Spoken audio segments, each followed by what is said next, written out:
is the Citi Breakfast Show, the city's biggest conversation. On our praise, arise, King of Kings, Holy God, as we sing, arise. The Citi Breakfast Show. Rise above the noise.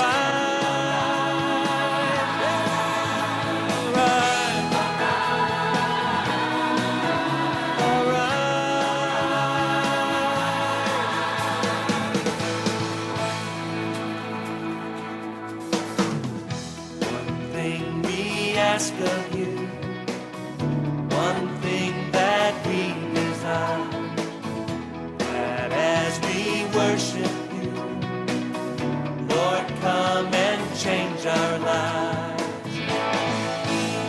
Arise, arise, arise, arise, arise, take your place, be enthroned. On our praise, arise, King of Kings, Holy God, as we sing, arise,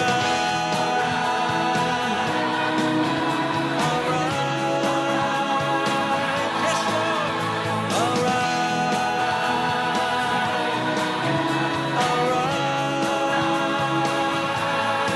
arise. 28 minutes past 6. Don Moe. Arise, be enthroned, take your place in our hearts, in our lives. Lord, come. And we're privileged to have Don Moen in Ghana for Harvest Praise tomorrow Have out there tonight. at the UPSC Auditorium. That's with me. Wonderful times. Harvest Gospel Choir, Moses Bliss, Harvest Theater. Brilliant stuff happening this Easter season. We lift you up. We lift you up on our praises. Come on. We lift you up. We lift you up. Starting the show with Business Sense, brought to you by ADB, running into your newspaper headlines for the week.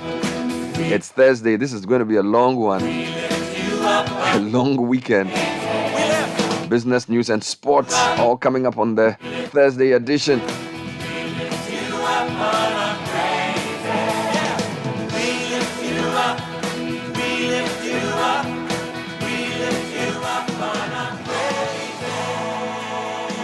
First things first, learn the art of prioritization. And priority is not just in order of sequence, but it's also in order of importance. Key to success in life or business is to place first things first. Now, when we talk of first things first, many people think about what I do first and then what I do next. It's also what you attach the most importance to. So, for example, you need to give more attention to studies. It doesn't necessarily mean that's the first thing you do in the day, but that's what you spend most of your time doing if you're a student. So if you're a student, learning is the most important thing you do. That doesn't necessarily mean that when you wake up in the morning, you just take your book. You have to freshen up first. But it means attach the greatest importance to your studies. That would mean more time, more energy, and more resources to studies. So the issue of priority is not just the issue of sequence, but also the issue of weight and importance. So what does your business attach importance to? What does your country attach importance to? What does your family attach importance to? Understand prioritization if your success will be sustained. Business Sense brought to you by ADB. There's good news for you if you're looking for a personal loan top-up to meet your domestic needs, your mortgage needs, your school fees. Call us on 059-3844-898 or visit any of our branches nationwide. ADB, Truly, Agric, and more.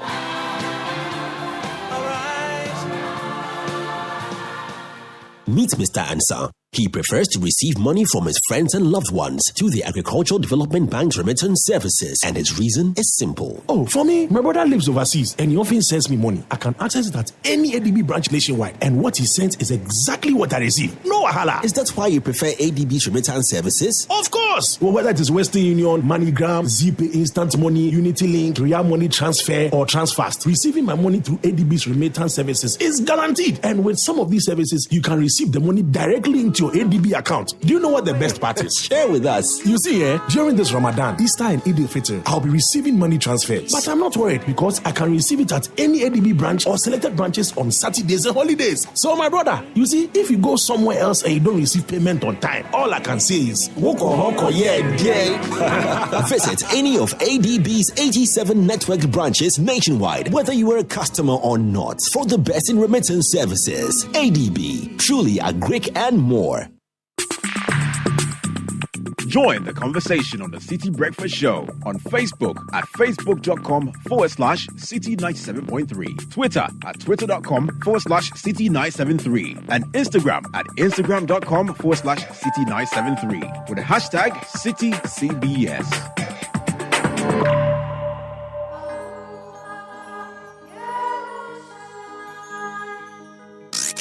Unleashing the power of relevant radio. This is Citi 97.3. This is the Citi Breakfast Show, the city's biggest conversation.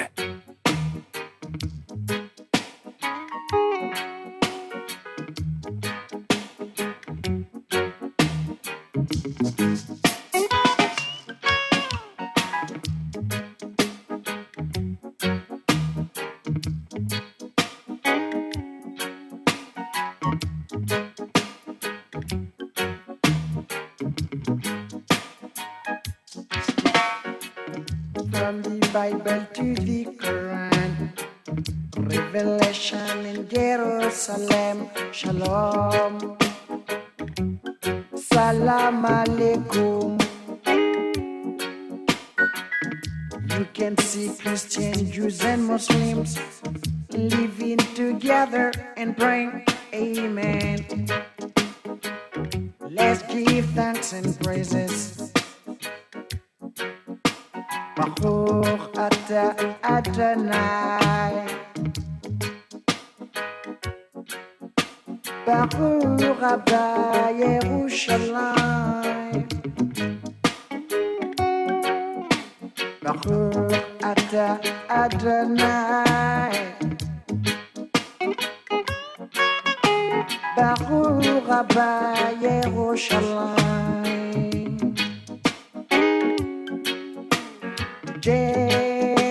Jerusalem, Irahim. Jerusalem, je t'aime. All right, Newspaper Reviews next brought to you by Total Energies. We're offering you the specially formulated quartz engine oil with ART, a breakthrough innovation that ensures optimal performance for your engine and improves the protection against mechanical wear by up to 74%. Choose quartz from Total Energies. Choose the engine oil that keeps your engine running efficiently and effectively. Quartz, keep your engine younger for longer. All right, so welcoming. Today feels strange. Today feels like a holiday. It is a holiday. Please. No, a holiday. No. You know, today is a working day. It is not. In our heads, we are already entering the Easter. Today is Holy Thursday. Yeah, I actually learned that some schools reopened. I learned that some schools reopened on Tuesday. The calendar, they should throw it somewhere. And I'm told that like some people who went to school 3 weeks ago are supposed to go on vacation and come back with new fees. No, like it doesn't. No, go for it. It's a serious situation. So, that is the thing. 10 days you pay school fees. You pay school fees again. Can you imagine that? Are you talking about the private basic schools? Well, whichever one you spend. I'm talking about that and also the secondary schools. So SS1. Mm-hmm. So you know SS1, they went to school recently. Yes. I don't think they've been in school. So the SS1 vacation continues till June. Okay. As GES directs other year groups to observe Easter. So let me just read the story. The GES says all senior high schools and technical schools are to observe a break from April 6th for the Easter celebration. Mm-hmm. The service also told management of senior high schools under the transitional calendar that SH1 SHS1 students will remain on vacation until June resumption date. Now, you know that SH1 people went to school, was it not in February? Yes, 27th. Good. So then school in 27th February. So they spent the whole of March in school. Yes. So it means that they spent 5 weeks in school. The whole of March plus the first week in February. The last week in February. So that's 5 weeks. Now they are going home today and they will be home till June 2023. I see. So it means the whole of April, the whole of May, they will be home. Long vac. So it means that the school year is shorter than the vacation year. The GS, no. Let me say this. No, it's a serious thing. They went to school since February, right? Now they are good. This is Form 1 people. Yes. The Form 1s that, I went to my former school recently. This was in March, and they had been in school for like 2 weeks, and they were basically now waiting for things to start. Yeah. So I can say they've had effective learning maybe 3 weeks. Were they using ChatGPT now to study? No, I mean, this is not a laughing matter. So now Form 1, looks like the thing is very fast. So Form 1 students who went to school end of February are vacating this week. Yes. That's about 5 weeks of schooling. Okay. And they are going to be home till June. I see. But according to the data, the outcomes are good. 1, 2, when you calculate the contact hours a student is supposed to have with their teacher, it tallies. Yes. And what is your problem? And on top of that, when you compare it to the previous administration, according to the minister, it is better. No. So what are you complaining about? No, these are serious issues. Yes, but no. But it's also serious. Call issues. the guy you called the last time from the Ministry of Education. No, so maybe GS needs to come explain how people who go to school end of February will vacate on April 6th and reopen in June. Expedited schooling. So the whole of April they are home. The whole of May they are home. And some good part of June they will be home. No, but Bernard, you've asked this question and it's been answered. No, it's not. I haven't seen. You asked it in February. I haven't seen this calendar yet, so this one is new for me. So Dr. Tando, let's talk this morning. Talking about documents. So you spoke to him. I will call him again. Dr. KB Tando, Deputy Director General, GES, and an old student of Prempeh College. Yes, I know. Bernard, talking about documents, I received this document from a friend of mine within the shipping space yesterday. Yeah, what's going on there? And apparently it's a letter dated the 27th of March 2023. It is an invitation letter to a meeting. And let me read the first 2 paragraphs of the letter to you. It says, we have observed a general decline in port traffic in recent times. Now, the phenomenon, according to our data, started in June or July of 2022 and continued through to the end of the first quarter of 2023 without any sign of improvement. As a major stakeholder in the maritime industry, you are kindly invited to a meeting to discuss this important subject. And the agenda is decline in port traffic, causes, and the way forward. And the date is Thursday, March 30, 2023. So this was in the past now. Well, that means imports are going down. We should be happy. Yeah, if there's a decline in port traffic, we should be happy. No, hold on. Port traffic is both import and export. Export, yes. And it's also intermediate goods and finished goods.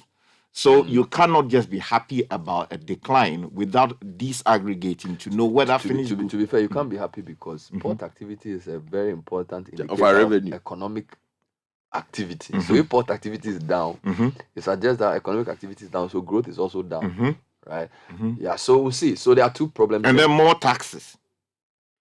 Yeah. Let's get into the headlines. Okay, from to the Daily Graphic. Easter. It says love, forgiveness, honesty must reign supreme. Church leaders to Ghanaians. That was the message from the Kumasi people yesterday. Okay. That all they needed was love from the Ashanti regional minister. Yes.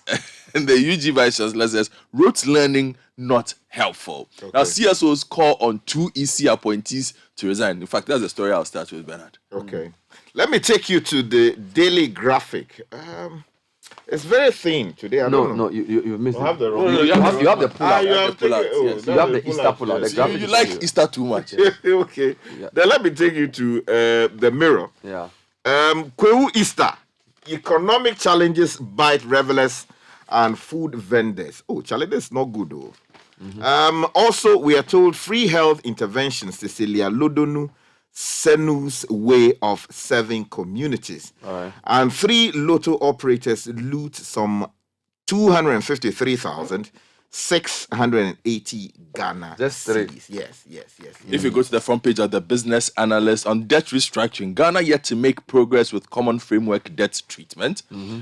Ghana Water Company to go after consumers as debt stands at 800 million Ghana cedis this year. So ECG is chasing, Ghana Water also chasing. Tension brewing at Maritime Authority over alleged intimidation and delayed promotion. Okay, let me take you to the new crusading guide. Permanent Court of Arbitration upholds AG's objection to $300 million mining arbitration against Ghana. Also, something here, Miracle Duka commissions a Francia community mining scheme.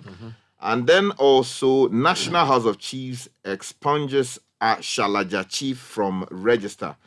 And some other stories. Opong Nkrumah donates to Nsawam prison on his birthday. Well, the front page of the Anchor newspaper is looking at the NCC. It says NCC boils over missing Provident Fund. State land thievery at East Legon. We've been looking at that story this week. And the Deputy Minister for Lands and Natural Resources is here. It says Galamsey fight is a shared responsibility. He's telling the media and government communicators. Okay. And let me take you to the ABC newspaper. And the big story says it's possible. Dr. Baumia offers hope to Ghanaians. Also, the Ghana Armed Forces is cautioning against fraudulent recruitment advertisements making the rounds. Also, there's an editorial that says MPP's decision to hold parliamentary primaries in February 2024 strategic. And the NHIS, childhood cancer, 2 other ailments added under Akufo-Addo, and they're quoting the majority chief whip. Front page of the BNFT newspaper, finally from me, Bernard. New taxes to make inflation fight harder. It's coming from Gachi as AGI warns of dire consequences for business. Impose tax on imported plastics. Experts are making this call, and in agriculture, adopt technology to drive agric. Let's go online, citynewsroom.com. Quite a number of stories. Confidence in EC will dwindle if politically tainted members don't resign. This is Reverend Fred Digby. Meanwhile, Jampo says their resignation is unlikely. Professor Jampo speaking as well. Now, a couple of stories from the school feeding caterers. We'll lose our jobs if MPP loses 2024 election. They said that yesterday on the Citi Breakfast Show. Meanwhile, the response to them is go and cook. You will be paid soon. School feeding secretariat begs caterers. And then Justin Kodia says economic crisis would have been worse under an NDC government. Now, I take you to City Business News, and you are talking about the port activity and imports. Well, influx of second-hand furniture pushing local artisans out of business. So we need to look at that. And then government is assuring of making financial stability fund more efficient. Meanwhile, Professor Bokwin says Ghana is losing its agric credentials. Ghana is losing agric credentials. After the agric market in the ministry. Yeah, if you go to the what's the name? myjoyonline.com. Kodio demands immediate resignation of 2. We read this already. UPSA probes student misconduct captured in viral video. And then ministers living in state bungalows must pay rent. This is Dr. Stephen Amwa. Yeah. Sticker. Yes. Is that his ministry? He's in Ministry of what now? Trade, right? Deputy Trade. I'm sure he was asked during an interview. Then DVLA directs digital transport operators to halt collection of digital transport fees. There was this thing that was trending where people who pay for digital, like Uber and things, are charged a certain fee, which appears to be a tax that Parliament is not aware of. So the DVLA is directing transport operators to halt the collection of these fees until further notice. Meanwhile, government has also deployed 1,000 special forces to Boku following deadly attack on immigration officers. So here are some of the stories. Okay, let me start from page 16 of the Daily Graphic. CSOs call on 2 EC appointees to resign. Story by Emmanuel Boni. Says that 3 civil society organizations have called for the resignation of 2 of the 3 persons recently appointed by the president to the Electoral Commission as a result of their perceived affiliation to the governing New Patriotic Party. They said the 2 persons, Dr. Peter Piahini and Hajia Salima Ahmed Tijani, must do the honorable thing by immediately resigning from the EC in order to repose trust in the commission. The CSOs include the Coalition of Domestic Election Observers CODEO, the Star Ghana Foundation, and the Civic Forum Initiative. Now, Reverend Dr. Fred Degbe addressed the media on this. So what they basically did was to do an independent assessment of the two. So they looked at Dr. Apia Hene, and according to Reverend Degbe, he says if you go to the LinkedIn of Dr. Apia Hene, he was an assistant professor, senior lecturer at the University of Energy and Natural Resources in Sunyai.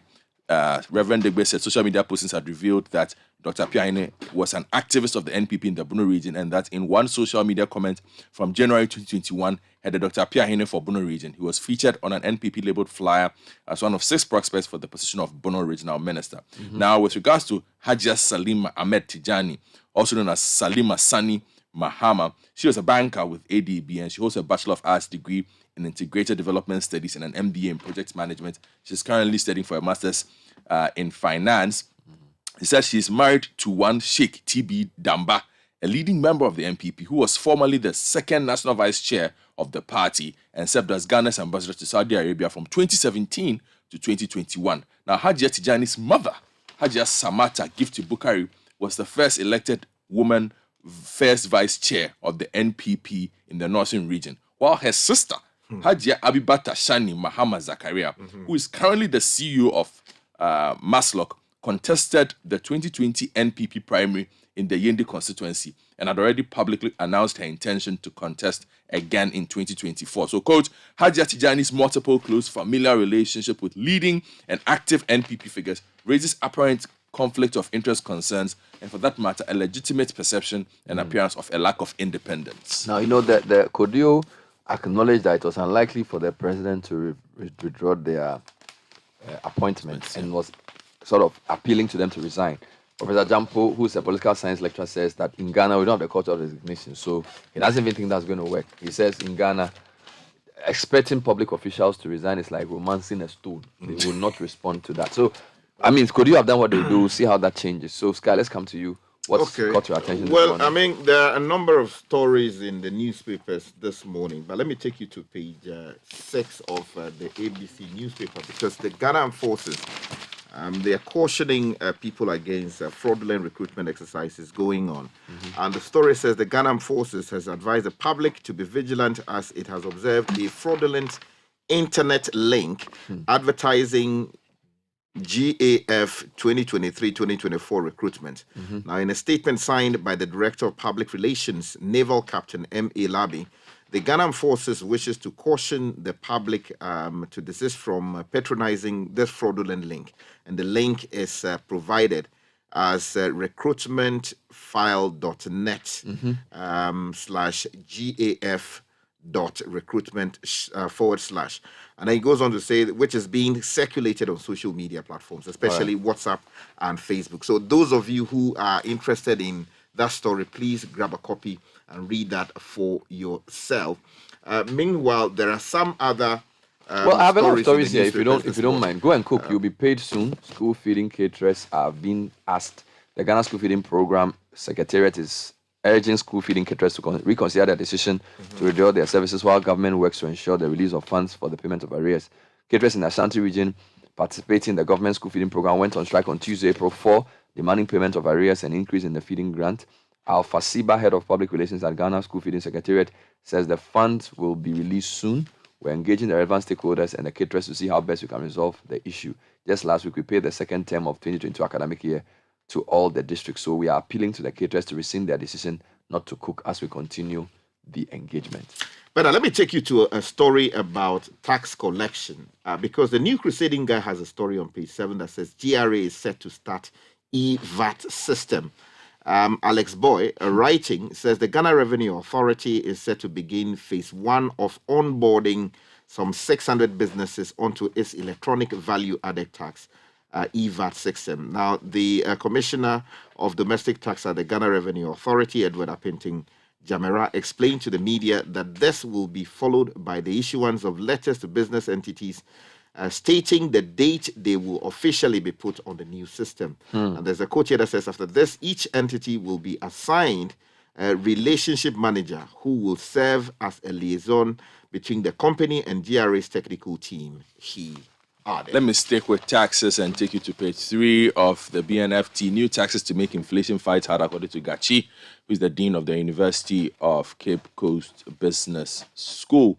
Now, he says he has expressed doubts about government's ability to bring down inflation by more than 2,000 basis points by the end of the year, given the recent passage of new tax measures, which he believes will make the task even more challenging. Now, on page 2 of the paper, environmental sustainability and climate change advocates have called on government to introduce new taxes on the importation of plastics. They say such a move would be in response to growing concerns for the environmental impact of plastic waste, particularly on human and animal health. Well, talking about port activity, which Richard Sky spoke about, the influx of second-hand furniture is pushing local artisans of business. You know, when you're driving in parts of town, La Paz and things, you see a huge truck will disembark, and then they bring furniture from second-hand furniture. Last week I was driving around UPSA, and I saw like 200 pieces of gas cookers and fridges and things that they were. I think gas cookers more, and old TV sets and things. So, according to this story on Citi Business News, the influx of imported furniture is pushing local manufacturers out of business, as some consumers have expressed their preference for second-hand furniture, which is mostly imported. Now, according to the 2019 figure from the GRA, the average annual furniture import is pegged at 180 million cedis. Local artisans are therefore calling for more investment in the local industry to remain competitive. And then they give some various angles. Mr. Festus Cranting, who has been in the business of importing second-hand furniture for over a decade, argues that the locally made furniture is of poor quality, hence a decline in the patronage. One can easily ascertain the quality of second-hand imported. You know, it's funny how we talk in Ghana. It's like, oh, it's not good. Who is going to build an industry for you if all you do is import? And what policy is there to support local producers? All right, so I think we should have a broader conversation about these kinds of things. And let's not just say because the imported second-hand is better, we should just keep importing. Otherwise, we'll never develop. But the story is on Citi Business News. Some of them. And then there's also conversation about how to support. But Bernard, I mean, the truth is that you look at all the ever carpenters that are in this country. These are solid carpenters, and they produce some of the finest furniture you can find in the world. Yet we are not. Some of the big companies like Ashford and Co. also produce here. Exactly. So maybe what we should do is the government should encourage some of the big importers to also pilot programs where local producers, their skills will be upgraded so we can then use, because it will be cheaper. So that the designs will also, all of them, the local, most of them, they look puff. They are not sleek. They are not sleek. Anyway, so that's the story to think about. Anyway, let me take you to page 20 of the Daily Graphic. Rote learning not helpful. According to the UG Vice Chancellor, Professor Nanaba Pierre Amfo says students must be challenged to focus on critical thinking and analytical skills since rote learning has not been helpful. Moreover, she said there was a need to create avenues for students to explore their creative sides in music and dance. I like this. Yeah, this is actually something that a number of academics said.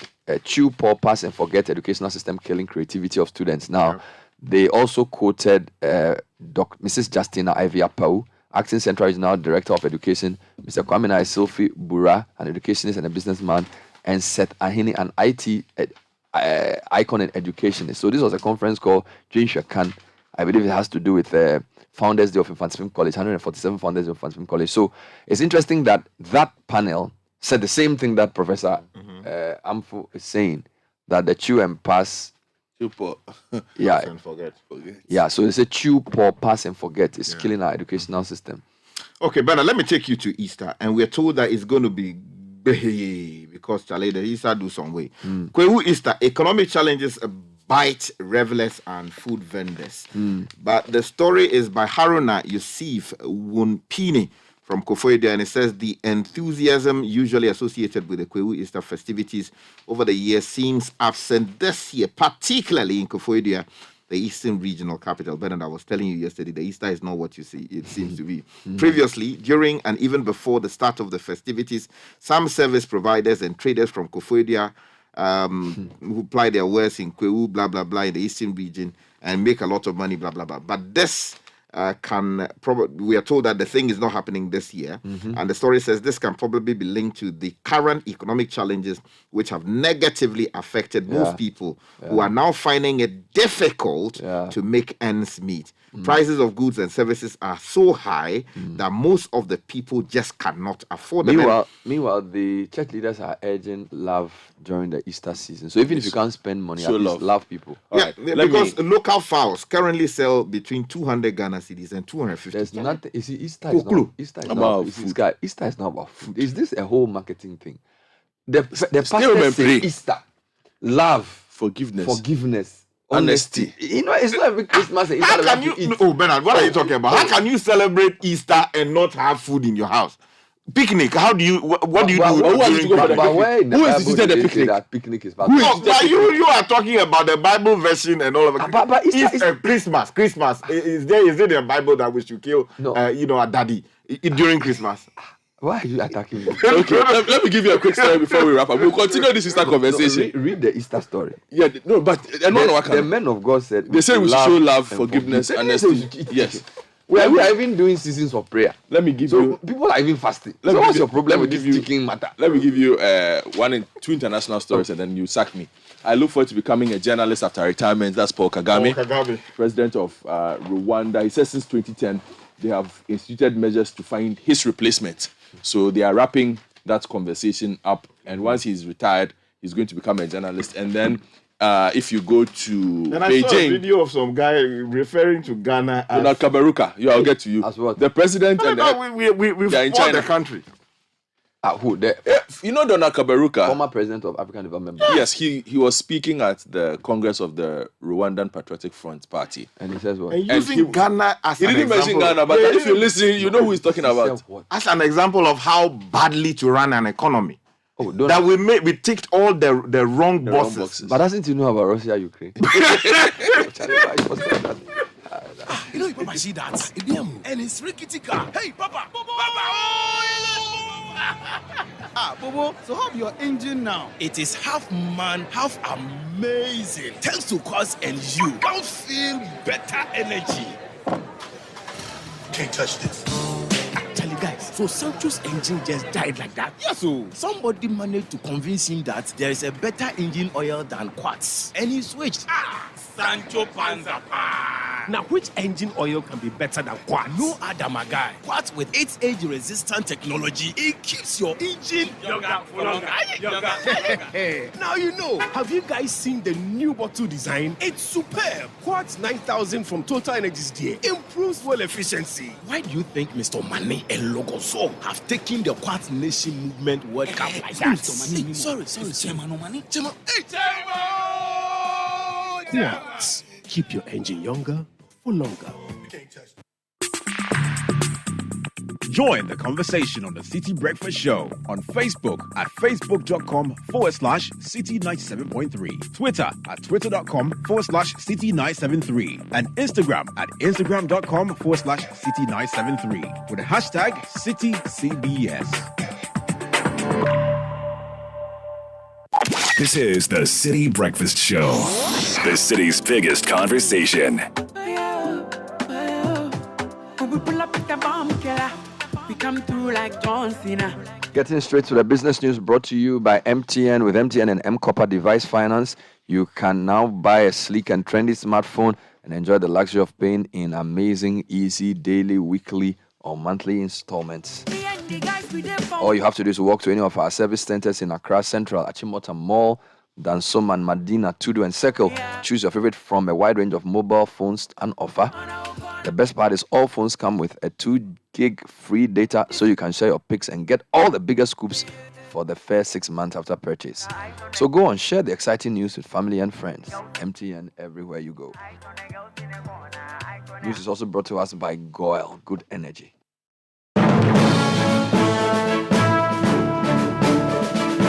Michael Obodo is joining us with the news.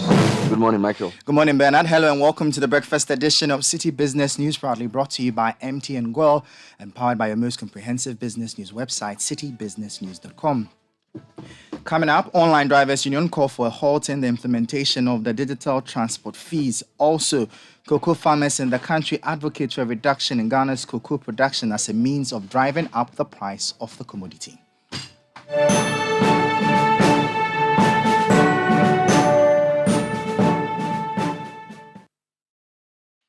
Let's settle for the details of our stories now. And the Online Drivers Union are calling for a temporary halt in the implementation of the digital transport fees. The fees, which took effect on the 1st of April, forms part of government's efforts towards taxing the digital economy. Already, commuters have raised concerns over this as it has increased the cost of transportation. Speaking to Citi Business News, President of the union, Francis Tenge, stated that his outfit is informed that systems are not fully in place for the implementation of the policy, hence a need to halt its rollout. I want to plead on the government, the DVLA, to first of all cease or put on hold the collection of 1 cedi or the introduction of the digital transport fee of 1 cedis. They should hold on for now until the system, we have heard that the system will be fully integrated, will be fully ready in somewhere in second week of May. So we are just a few weeks away. So we are pleading on the government to actually hold on for now, let the system be ready, and let all the app companies be integrated into the system, allow the drivers to sign up, we try it, and then they can start implementing the fee, because we cannot pay for something that is not in operation. The suggestions we are making will help the government itself. Let's assume from Saturday till now, all monies that they collected, the app companies collected, what is the actual, can they actually account for it? But should the system that the government want to introduce is in effect, all drivers sign up, all riders sign up, then they have that data. They can actually account for the money. You heard the president of the Online Drivers Union, Francis Tenge. Now, cocoa farmers in the country are advocating for a reduction in Ghana's cocoa production as a means of driving the price of the commodity upwards. The farmers have over the years bitterly lamented that money they receive from international corporations as payment for sale of cocoa beans are woefully inadequate. Speaking to Citi Business News, the president of the Suhum Krabwa Kota District Cocoa Farmers Association, Francis Tiano, says reducing the amount produced will improve the chances of getting better remuneration to improve the livelihoods of cocoa farmers. Government need to come in and intervene so that the cocoa that we export, we reduce the export. And once the export is being reduced, it also pushes them to increase the price. Going forward, to farmers to have to reduce our production. But I think it will even appreciate government revenue. Because currently they are selling cocoa per ton, like $2,300 per ton. And we're able to beat down the quantity that we supply to the European market. And the prices increase like 3,000, 4,000. When you go like 4,000, it's almost 2 tons of a cocoa price that we'll receive. And it will also help the prices to go up. So once you don't consume your product and you want to push all to the European market, and they are also thinking that once they have done abundance, they have more than what they need. So they buy it at a cheaper cost. So looking at it, government even have excess of cocoa sitting at their end without getting buyers outside to come and buy. So that will not make the prices push up.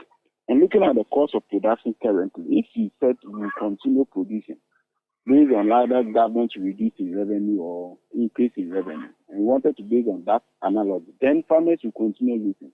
Better we plan, learn how to stock some of the cocoa ourselves, learn how to put them in production and consuming some, so that those that we send to the European market and the other Western world will be less. Francis Tiano is the president of the Suhum Krabwa Kota District Cocoa Farmers Association. Now, a Deputy Minister of Finance, Abna Osei-Asare, has disclosed that financial information penetration has shot up to about 95%. This, according to her, is an improvement over the 85% projections made by government for the year 2023. The Deputy Minister maintains that although the figure have gone up, many Ghanaians are still falling victims to Ponzi schemes and other financial fraud activities. Speaking on the sidelines of the launch of the financial education campaign in Accra, Madam Osei-Asare urged Ghanaians to make informed decisions with respect to their financial needs. During a survey in 2010, we were made to realize that the kind of financial information penetration was 41%, which was very, very low. And this did not help individuals in making informed decisions concerning their financing. And so the government sought to improve it. And in 2015, realized that they were able to increase it to about, this literacy penetration went from 41% to 58%. But it was the target of government that this financial education penetration should increase about 85% by 2023. But as we speak, it's gone up to about 95%. So that penetration is there. But what we are talking about is financial capability. How capable are we to make informed decisions when it comes to our finances? So this is what the campaign is about. We launched it today. It's been translated into about 11 languages, and there will be town hall meetings and engagement in all the 16 regions to make sure we bring the knowledge of financial information to everybody, so that when anybody at all is making decisions on their financing, they'll be well informed. You heard the Deputy Minister of Finance, Abna Osei Asare. Now, away from that, economist Professor Ebo Texan has emphasized the importance of boosting the agricultural sector in order to promote industrialization through value addition to drive transformation in the Ghanaian economy. This approach, according to him, would generate more employment opportunities to tackle the escalating levels of unemployment prevailing in the nation. His comments comes on the back of the University of Ghana's 75th anniversary public lecture on the Ghanaian economy on the theme Restructuring the National Economy, the Need for a Paradigm Shift. As we speak, for the 17th time, we are going to the IMF to seek support.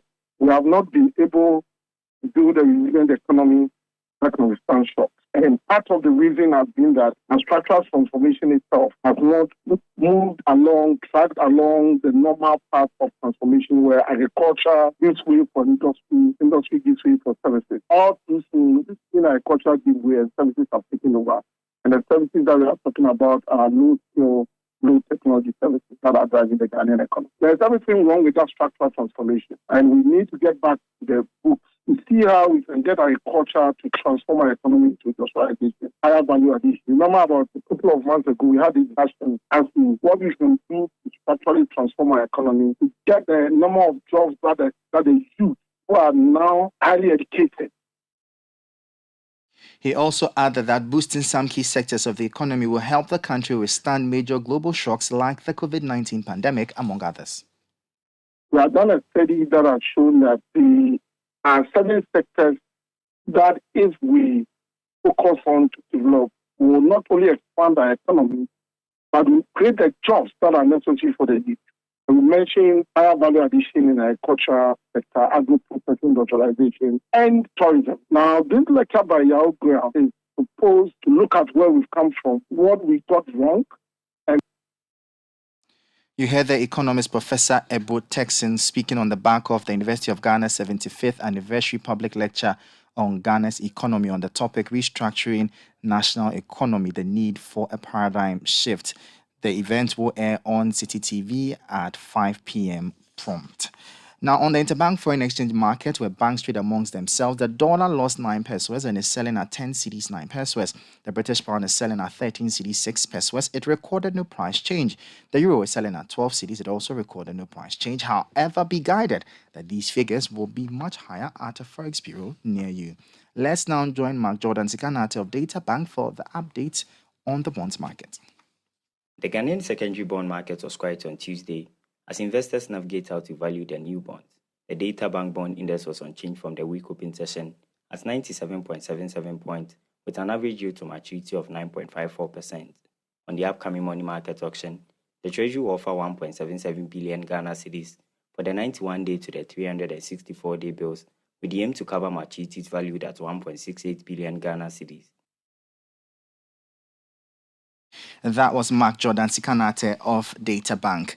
And that does it for the breakfast edition of City Business News, proudly brought to you by MTN World and powered by your most comprehensive business news website, citybusinessnews.com. My name is Michael Obodu. Thank you for listening. Have a good business day. And as always, please stay safe. If home is where the heart is, then let's go home. Shall we? Let's go where the entertainment is. where the passion is. There are certain proposals or certain information that he gave, which was very helpful. And there are certain things that I said that because he has also been in that position before, he came in to support certain positions or proposals that I made. After all, we just met and we were chatting about the job and the things that he did, the good things, and also the mistake that he also made that he doesn't want me to repeat. So that tells the level of. So you could talk, you call each other on phone, you talk. I always see him as my senior. Okay. That's the relationship that exists between the two. I see. How about your chairman? How is he fitting in? I mean, he has been looking for this job for 20 years. Yes, I always say that he has been there with us for 20 years.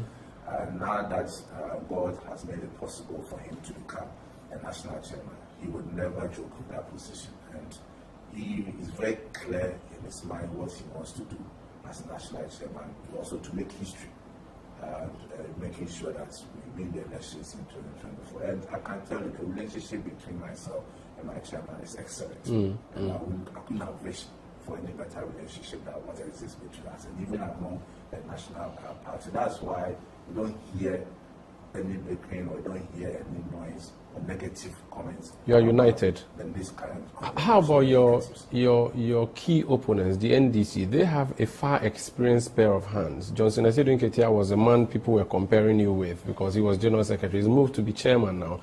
He has been general secretary since 2005. Fifi Kwete has been a national officer before propaganda. Now he's a general secretary. You and Stephen in team versus Mosquito and Fifi Kwete. How are you matching up? Are you sure you are an equal pair in this contest? Sometimes I feel uncomfortable with these kinds of analogy or analysis between us and them. NDC has its own tradition. The party was formed from PNDC. They have their the City East Alpha project. We'll be telling more about that later this morning. But before that, kickoff is next brought to you by Lesheho Savings and Loans. We've been supporting the investment goals of our customers with attractive solutions. A safe haven for deposits is what we have become. We offer flexible deposit products, 91 days, 182 days, 365 days. Open a fixed deposit account. Call 0577 70 7700. Let's achieve your goals together. Lesheho Savings and Loans, a trusted safe haven for your investments. And Shell Fuel Save has given us a way to go further and save money with Shell Fuel Save. Its triple action formula improves engine efficiency, prevents deposit buildup, and protects your engine from wear and corrosion for extra clean, extra protection, and extra savings, giving you extra kilometers out of your drive. So switch to Shell Fuel Save today because extra kilometers go a long way. It's Thursday. That means Nathan Kwao is in the sports seat. And some very interesting news from the UK. Chelsea Football Club. Frank James Lampard Jr. Going for the Alai Momo. Oh, Lord have mercy. So that's another story is coming up this morning in Kickoff.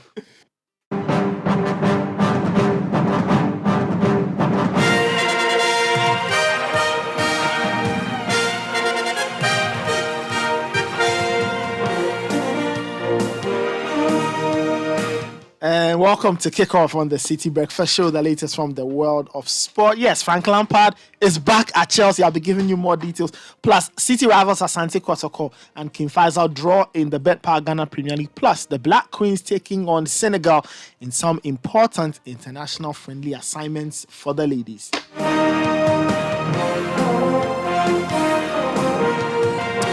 And let's begin with some Bet-Power Ghana Premier League news. And yesterday, City rivals Kotoko and King Faisal clashed at the Baba Yara Stadium. It was a rescheduled Week 21 tie in the Bet-Power Ghana Premier League. Lots of fanfare, but nothing on the scoreboard. They drew goalless, and the result leaves Asante Kotoko 5th on the league table with 39 points, while King Faisal at 10th on 32 points. Kotoko missed an opportunity to close the gap on league leaders Aduana Stars, and the two teams will go at it again in Week 26. Kotoko will take on Brekum Chelsea away from home, while King Faisal will be hosting Dreams FC in Kumasi in terms of the Ghana Premier League. Now, fans make the league, a lot of people believe, but in the last few weeks, attendances have not been too good. Several people have been wondering what the situation is, but Executive Council member of the GFA, Samuel Enimado, says the GFA has no control over the $1 million budgeted by Bet Power, who are the Premier League's headline sponsors for marketing and promotion. Now, several people have been talking about the poor attendance at various match centers in Ghana.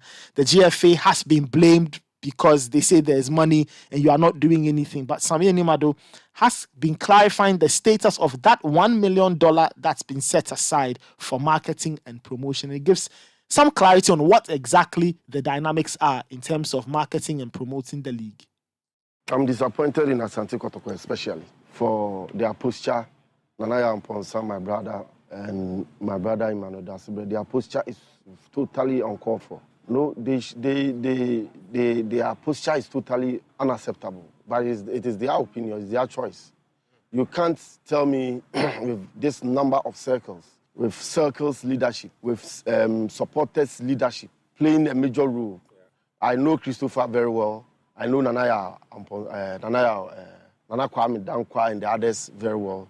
Asante Kotoko has an army of supporters groups, and you can't mobilize them, you can't get them to be part of your success story, to come and watch your games, and you are blaming the FA.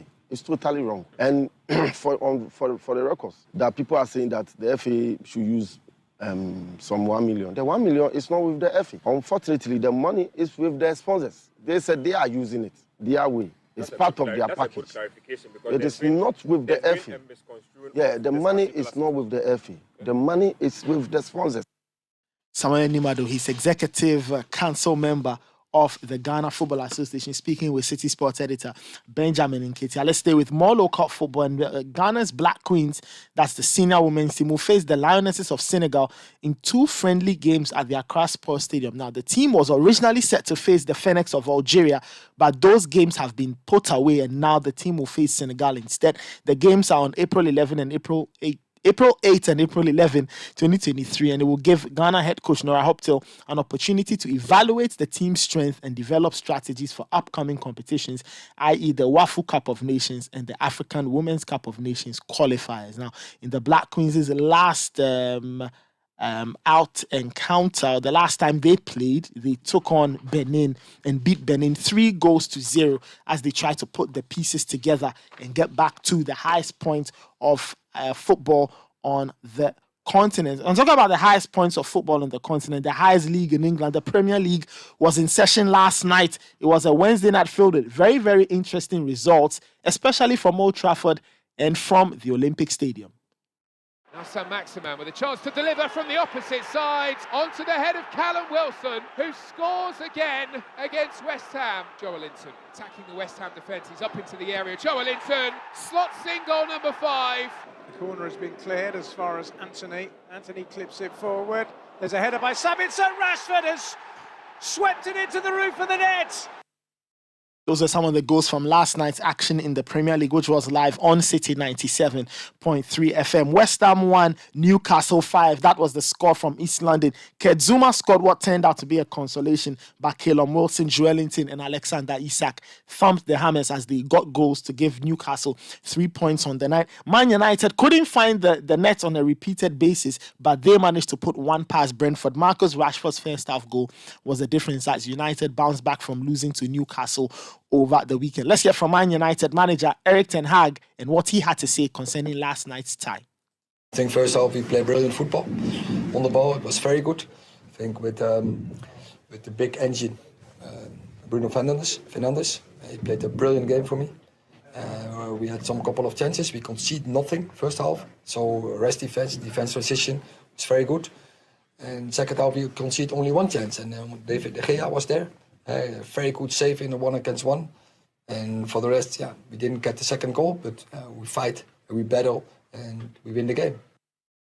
Man United manager Erik ten Hag. So United are back in the top 4. They are 4th, Newcastle are 3rd, Man City are 2nd, Arsenal are 1st. The Premier League returns this weekend, and it opens with a tie at Old Trafford between Man United and Everton on Easter Saturday. We stay in England because what turned out to be reports and rumours finally got solidified by Chelsea and confirmed they are bringing back Frank Lampard on an interim basis as he guides the team till the end of the season. Now, Chelsea are speaking with Julian Nagelsmann and Luis Enrique concerning the permanent job at the end of the current season, but they've brought in Frank Lampard. He has accepted, the board has agreed, and Frank Lampard will be returning to Chelsea on an interim basis to guide the club in the next 9 or 10 games as the season draws to a close. Talking about returns, Real Madrid, they returned to the Camp Nou a few days or a few weeks after losing the Clásico, and they handed out the law as they beat Barcelona by 4-0 in the Copa del Rey semi-final second leg. They had lost 1-0 in the first leg, but they responded with a vengeance as Karim Benzema scored a hat-trick and Vinicius Jr. Also scored to hand Real Madrid a massive 4-0 win, and they are through to the cup final to take on Osasuna. In Germany, there were wins for Leipzig and Stuttgart in their own German cup ties. Leipzig beat Dortmund 2-0 and Stuttgart beat Nuremberg 1-0 on the road. Let's get to some wider European football news. And UEFA President Alexander Čeferin has said that the European Super League supporters are like the wolf in the story of Little Red Riding Hood. Čeferin has been re-elected unopposed. He gets to serve a new 4-year term, and in his speech, he chastised the supporters of the Super League project, and he says clubs who are planning on playing in the league are stabbing UEFA, and UEFA has been working hard to stop those from creating a breakaway continental competition. We must never forget that we have a duty to ensure that the interests of football prevail over the private interests of a handful of privileged individuals. Still, those who promote these projects are now claiming that they want to save football. They want to save football. It's really great that nobody has ever died of shame. In the space of a few months, the so-called Super League has turned into a character in Little Red Riding Hood. A wolf distinguished as a grandmother ready to eat you up. But is anybody fooled? Jealousy was never a good counselor. And the philosophical sounding Alexander Čeferin, who's president of UEFA. Interesting allusions there. Let's end with some boxing. And former bantamweight world champion Joseph Agbeko has attributed the recent failure of Ghanaian boxers to win world titles due to poor management. Now, in the last few weeks or months, George Ashi, Richard Kome, Isaac Dogbe, and others have lost several opportunities to get titles. And Agbeko says that they are not doing well in terms of management. And he was speaking in an interview with City Sports. Some of the boys don't get the right kind of management in that they can properly manage them for them to sleep, wake up and train, sleep, wake up and train. Some of them doesn't get managers like that. So some of them, they have to go, do some work, get some money for themselves, go back to the gym. Some of them, the managers are not giving them enough for them to be able to feel comfortable, to be able to prepare for fight. And some of them, too, they get fight for short notice. Others, too, when they're in Ghana and they get opportunity and it's a short notice because they're not making money. So they have to go and fight. And I would say those are some of the reasons why some of the Ghanaian boxers are losing their fight. Former world bantamweight champion Joseph Agbeko speaking to City Sports in that interview. And that's how we end this morning's edition of Kickoff. My name is Nathan Kwak. Kickoff proudly brought to you by Lecheho and Shell. There's more sports on citysportsonline.com. We've got more sports news in our subsequent bulletins on TV and on radio, and the sports review will be on tonight. I'll be there to serve you the latest stories from the world of sport on City TV at 10 p.m. Do have a fantastic day. Stay safe. Take care and bye-bye.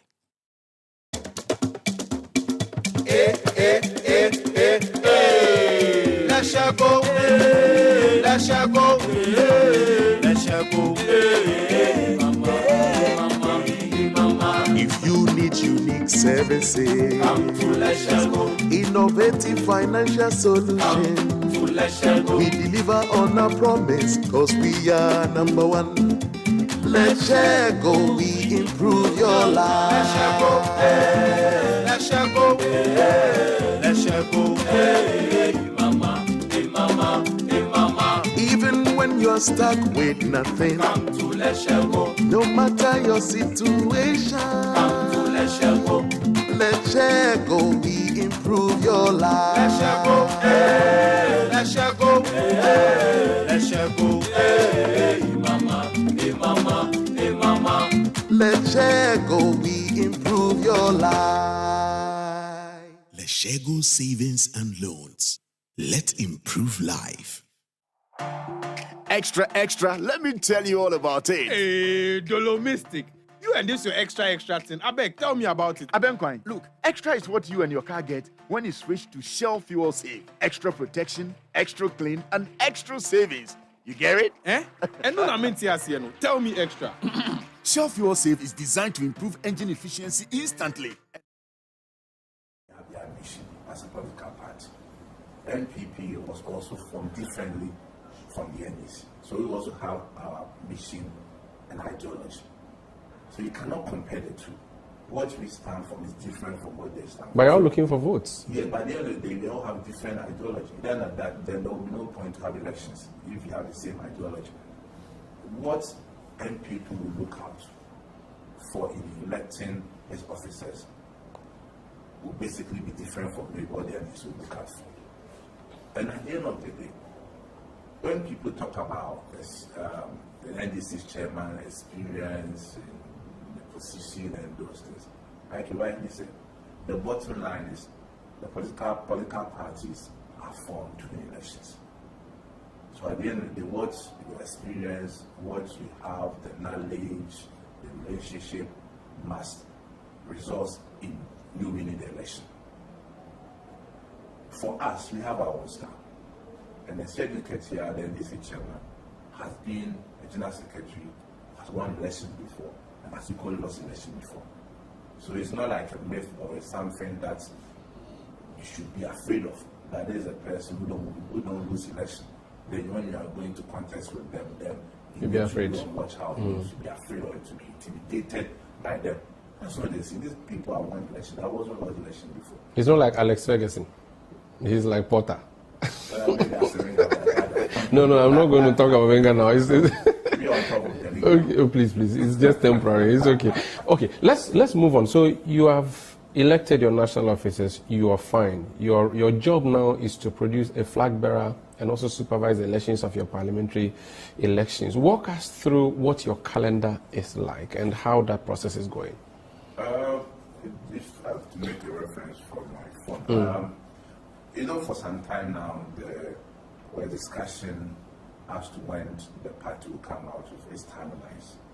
And for MPP, before we come out with a decision, there always has to be the broader consultation among key stakeholders. So with the back and forth, the consultation going on, and trying to have the input of all those who matters. The steering committee of the party, which happens to be the fourth largest decision-making body of the party, met, and we were able to come out unanimously with a proposal on the timelines for the presidential and parliamentary primaries. Just yesterday, we took the proposals to the party national executive committee. There were several deliberations on it, and after coming to another level of consensus, it was moved to the National Council, which is the second highest decision making body of the party after national conference. So if I'm to run you through the timelines, for presidential primaries, the party will open nomination on the 26th of May, 2023. Next month. Then the closing of nomination will be on 24th June 2023, so about 1 month. So a whole month, okay. In line with what the Constitution. So this is just to come and pick the forms at the party office? Yes, and for 1 month. Then we submit the forms. Okay, so by 24th June. You should have returned. Submitted. Okay. So one interesting aspect that. No, wait, let me. So you pick forms 26 May. Yes. You go and fill it, whatever, return it by 24th of June. Okay. Not 25th. Okay. 24th. Okay. Right. So, if you recall, in 2007, we had about 17 aspirants, and that's generated its own political outcry. You suffered for it. We paid dearly for it. Mm-hmm. And based on that experience, the party. Parachiki also thought it twice to amend the constitution so that at least in future that unfortunate incident wouldn't happen. So if you read Article 13(1)(9) of our party constitution, it states clearly that where there are more than 5 candidates or 5 aspirants, the party shall go into what we refer to as special electoral college to prune the number to 5. So if on 24th June, after all the forms are returned, and they return them to the General Secretary, right? Yes. You look at it and realize that there are more than 5. So even if there are 6 people who filed to contest, it means you have to go through this process you're talking about? Yes. Okay, so what would that process entail? So, so what we have is that we have made provision.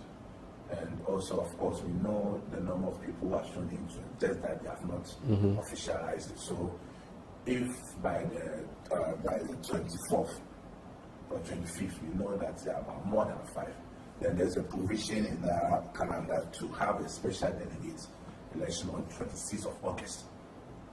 And the Constitution again is very clear on those who are part of that special. So from June, July, August, you're going to have the special Congress? Yes. Okay. And who are the people who can vote? We read, on top of my head, is the members of the National Council, members of the National Executive Committee, Regional Executive Committee, members of Parliament, 3 representatives from the special organs of the party, the youth wing, the women's wing, Nasara. Then also 3 representatives from each external branch. You know, we have external branches as a party. Then also founding members of our party. Then all card-bearing ministers of our party form the special electoral college. So this would be a smaller number, about 1,000 maybe? So this one is an electoral college to prune down the number to 5. They are not choosing your flag bearer for you? They are not. Okay. So they reduce the number to 5. Yes. And it will be first come the post, so the first 5. First 5. Okay. What happens next? So after that, then the final or the National Congress to elect the flag bearer will come on the 4th of November. 2023. So from August to November? From August to November. So if everything goes according to plan, by 4th November, we should have a flag bearer for the party. But it's elections. There's a possibility that there could be a tie. In that case, I also made preparation for runoff, which will come on the 11th of November. Also, 4th of November, if there's a runoff, it goes to 11th of November. Who are the delegates for the 4th of November election? That's a broader electoral college. Is it every card-bearing member of the party? Or we have not gotten there yet. Okay. So for the National Congress, again, because I'm not having the constitution, I'll just paraphrase it. Members who voted for it at the special college are automatically part. Okay. Then you have patrons for the regions. Okay. About 5 members from the Council of Patrons in the region, 5 members from Council of Elders in the region. Then we also have constituency executives. Okay. All constituency executives. 17 constituency executives are part of the electoral college. Also 5 council of patrons, 5 council of elders. From constituency. From constituency. Which means each constituency will bring like 22 people. Yes. Then police station executives. Okay. 5. So we have about 38,000 times 5. Times 5.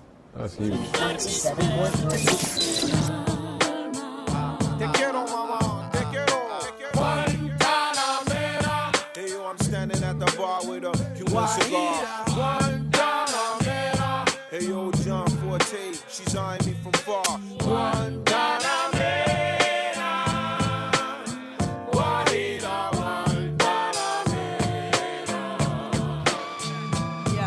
Was a rose in Spanish Harlem, mama, see the beg your pardon. Made steaks at a faster rate than she fornicates. Good traits of genius, got us a black Venus. Crab niggas angry cause they can't get between us. To those selection, smooth complexion. 7:35 on the Citi Breakfast Show. Part Mexican, pure sweet, Don's Happy birthday greetings coming in aplenty to Erama Yirinchiwa Ohiniado of Busy International School, Gulf City, 4 years old today.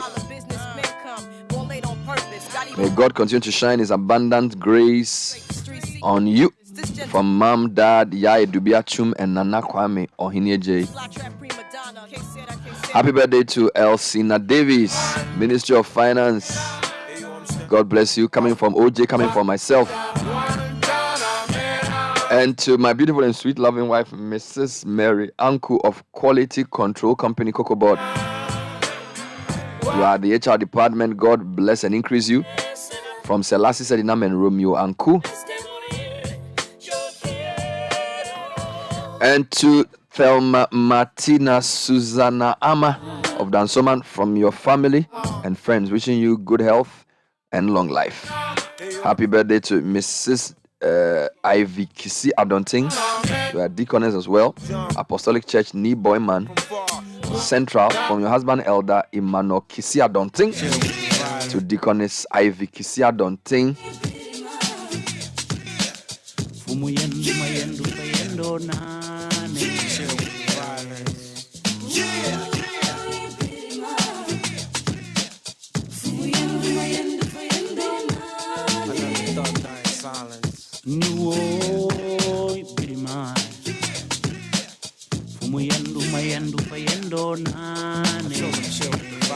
And to the most amazing father-in-law, Mr. John Opoku Jemfi, wishing you a happy 86th birthday.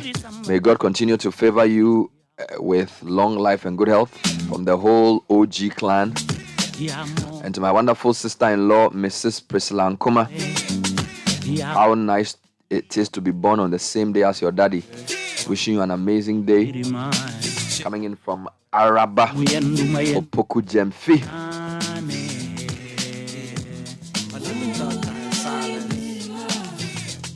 Your sister-in-law and daughter-in-law respectively of MC Bauchemi. And this morning, let me celebrate a very, very wonderful niece of mine, Yucha Emefa Tetepo Yoman. You are a wonderful and leading light of the family. And this morning, we are wishing all the great things that God can confer on you. You are studying in faraway France where you're doing your master's. The family is praying that you would continue to impact your world in a very and a truly positive way. And it's coming in from myself, Richard Delaskai. It's coming in from Tilova Etonam Duamapo, Petrova Jidedi Tetepo, and Dr. Carlos Kojo Tetepo. They are all wishing you good health and the best of luck in your educational career. Raising Cain, but in peace we came. So you better refrain before we jump around and bring the house of pain. So there's a question on the table. What does Easter mean to you? Whether it's family and friends coming home to visit, or a season of renewal, Okadeko's Easter sale is for you. From the 3rd to the 10th of April this year, Okadeco is giving you 25% off everything in store to renew your home in its Easter sale. That's 25% off our cozy couch, 25% off the comfy mattress, 25% off that spacious closet, 25% off to make your life easier and to make Easter feel better on your pocket. And that's not all. When you shop above 500 cedis, you have a chance to win amazing prizes in the egg hunt promo when you pick an egg from the Orca Easter tree. Easter tree, they have 3 for it. I didn't even know apparently there's an Easter tree. So don't wait, because this great offer won't last long. Make sure you visit Orca Decor today off the Spintex Road and take advantage of these awesome Easter activities. I think the problem is that you are growing old. So a lot of things that excite children don't excite you anymore. So it's like, Easter, why are we doing all these things? Easter egg. They come and put some box under the Christmas tree and say they want to open them. Christmas box. Charlie, the marketers will also market. As the Christians celebrate and the people do their religion, people also make their money. And this one is actually on a sad note. The Goyle Ghana is announcing the death of their chief operating officer, Mr. Alex Josiah Adzeo. And he passed away on the 13th of March. And they will open a book of condolence in his honor at the Goyle head office at the Braka from 10 a.m. to 3 p.m. So friends and sympathizers are welcome to sign the book of condolence for the COO of Goyle, Mr. Alex Josiah Adzeo, which sad event occurred on Monday, 13th March after a short illness. Yeah.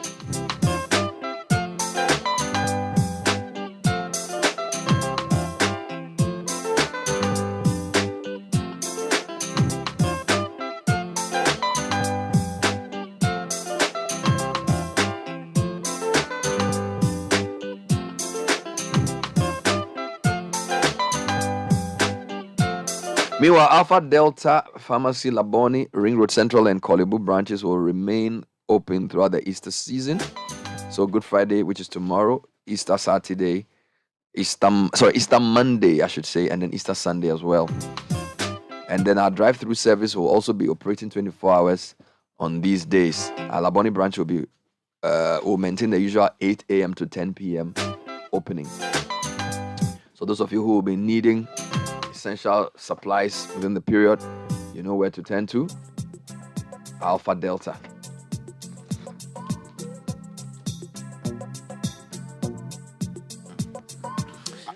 Now get ready to elevate your driving experience with a vehicle from Toyota Ghana. For a limited time only, Toyota Ghana is offering a super bundle offer on any of the following vehicles: the 1.4-liter Starlet, the 1.8-liter Corolla Cross Adventure, and the 1.5-liter Rush. Purchase any of the mentioned vehicles within the super bundle offer period and enjoy the following: an irresistible price discount, 1 year free comprehensive vehicle insurance cover, 1 year free home insurance cover, 1 year free service, and free starter fuel. You can get in touch with Toyota Ghana on 0302 910 204. Credit purchase is also available through special arrangements with our finance partners. Toyota, superior quality. Now, since we are talking Easter, the best place to spend the Easter weekend is Rock City Hotel, and they give you the best Easter ever in Kwewu. Now, your day starts with a buffet breakfast at 7 a.m., buffet lunch at 12, dinner at 6 p.m. for a cool 165 cedis for adults and 100 cedis for children under 12. In terms of entertainment, on Good Friday, there's the old school jam with DJ Mono at the Rock City nightclub. Gate opens at 10 p.m. for a cool 100 cedis. On Saturday, you get to enjoy music from Abrante Amachi Dede, all for 200 cedis. And on Sunday is with Kwabna, priced at 100 cedis for ladies, 150 for the men. DJ Castro will be spinning all the latest hits. Your cars are secured, and there's a shuttle service to take you everywhere within the hotel. Enjoy Easter Akure with Rock City Hotel, your ultimate destination, and come back with memories. Reflections on the Easter season coming up. What are we doing? What's the whole Easter about? Is it just about eating chicken, getting gifts, traveling to your hometown? It's also about giving back. What does the spirit of Easter actually mean? Why do we do the Easter Orphan Project every year? How well should we be that port traffic is reducing? How well should we be that port activity in our major ports is dwindling? Those are the two thoughts on my mind this morning. So I want to just ask Kai, what are you doing this morning? The way you were talking, it looks as if for you, Easter is about aggressive eating. Charlie, that's the problem. You know, there's no way you can celebrate Easter without eating jalapeno or Joseph Pinot. It is not possible. So for you, how were you brought up? Because I thought Easter was about like Good Friday. We're in a somber mood.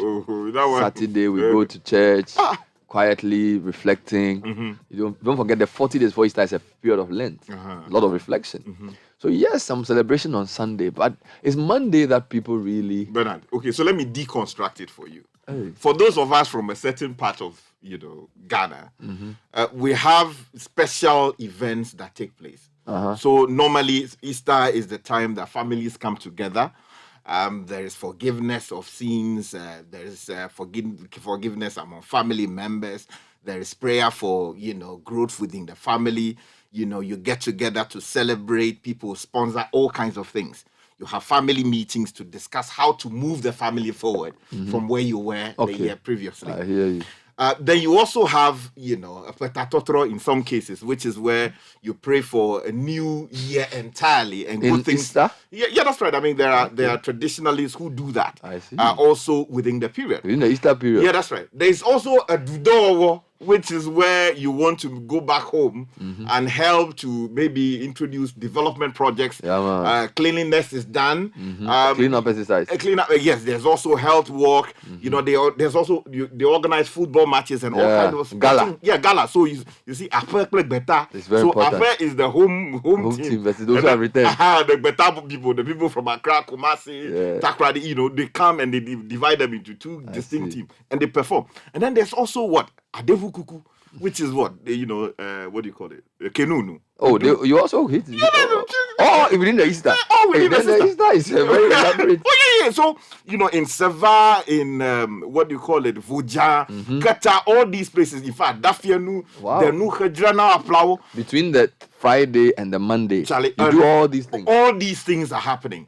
And then they also use the opportunity to educate. So if you go back, for instance, community meetings are held where you are told about. So I'm sure they even do communal labor too. Oh yeah, communal labor is done. So for instance, in Adafiemu, for instance, where I come from, they are currently collecting contributions. Yes, please. Because we want to build a clinic. They will be tagging you. Charlie, the people they just the committee treasurer. So all Adafienu citizens are being invited to come and build. To buy, a bag of cement or two to support this project. Whatever you can do to support Adafienu clinic. Exactly. And then they're also doing, eye and health screening exercises. So when do they do the picnic? The picnic is on Monday. That's the Easter Monday. Yeah. Okay. So the picnic, you go to the beach. Okay, you do it at the beach. Yeah, you do it at the beach. So all of you will cook your food, and then by midday, after midday thereabout, then you move to the beach. You carry your cloth or you carry your mat. Look for your spot. Either your achacha or your aba. Yes, chacha is the one they use the raffia. Yeah, that's right, to do it. And then you go and put it down. Then you will sit down with you and your family. Okay. Then you are enjoying your hala or your Joseph or your abobi. Pig or cat. Yes, gala is the crab. Yes. Or galalogy. So you are eating all those things. Charlie, that is how you enjoy. So at what point do you reflect on the death? Wait. There's no reflection. You said about 6 different things you're doing. Yes. I haven't heard Christ in that. So what are you doing? So hold on. Let me tell you about the Christ one. The Christ one is for the churchy. The churchy, we the people in the churchy people. You the same person. So after doing all these things, at what time did you get to go to church? Wait. So Friday, that is when we do the churchy, because the Bible is what we game. So we'll go to church. So we do the morning one, and then we'll do the evening one. So the morning one is to prepare for, Jesus Christ. Is this for only Catholics or even the EP too? They do it? Oh, with the EP church. In fact, it's a big thing. All of you. So in the evening, that is when we wear black and go to the churchy, and then we'll sing all the solemn songs. It's a very solemn ceremony. In the Friday evening. Yeah, there's no, jijokpoko or asay chuchu, no. It's a calm ceremony. We'll go, we'll stay there. Kate will come and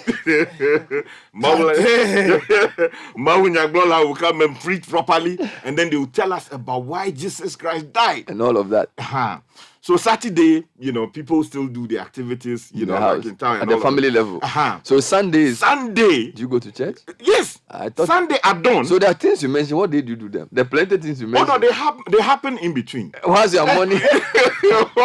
all of them are happening. No, you mentioned about 6 different things. Yes.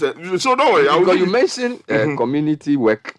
You mentioned family meetings. Yes. So today the community work starts. Oh, Thursday. Thursday, yes. Okay. So they will sweep the community. When does the football match between the home stars and so the that away one stars? normally happens on Sundays and Saturdays and Sundays. Okay. Yeah. So you are interspersing The church things with letters. Exactly. Okay. Exactly. And then so on Sunday at dawn, by 4 a.m. or 3 a.m. as the case may be, that is when we go and look for the Jesus.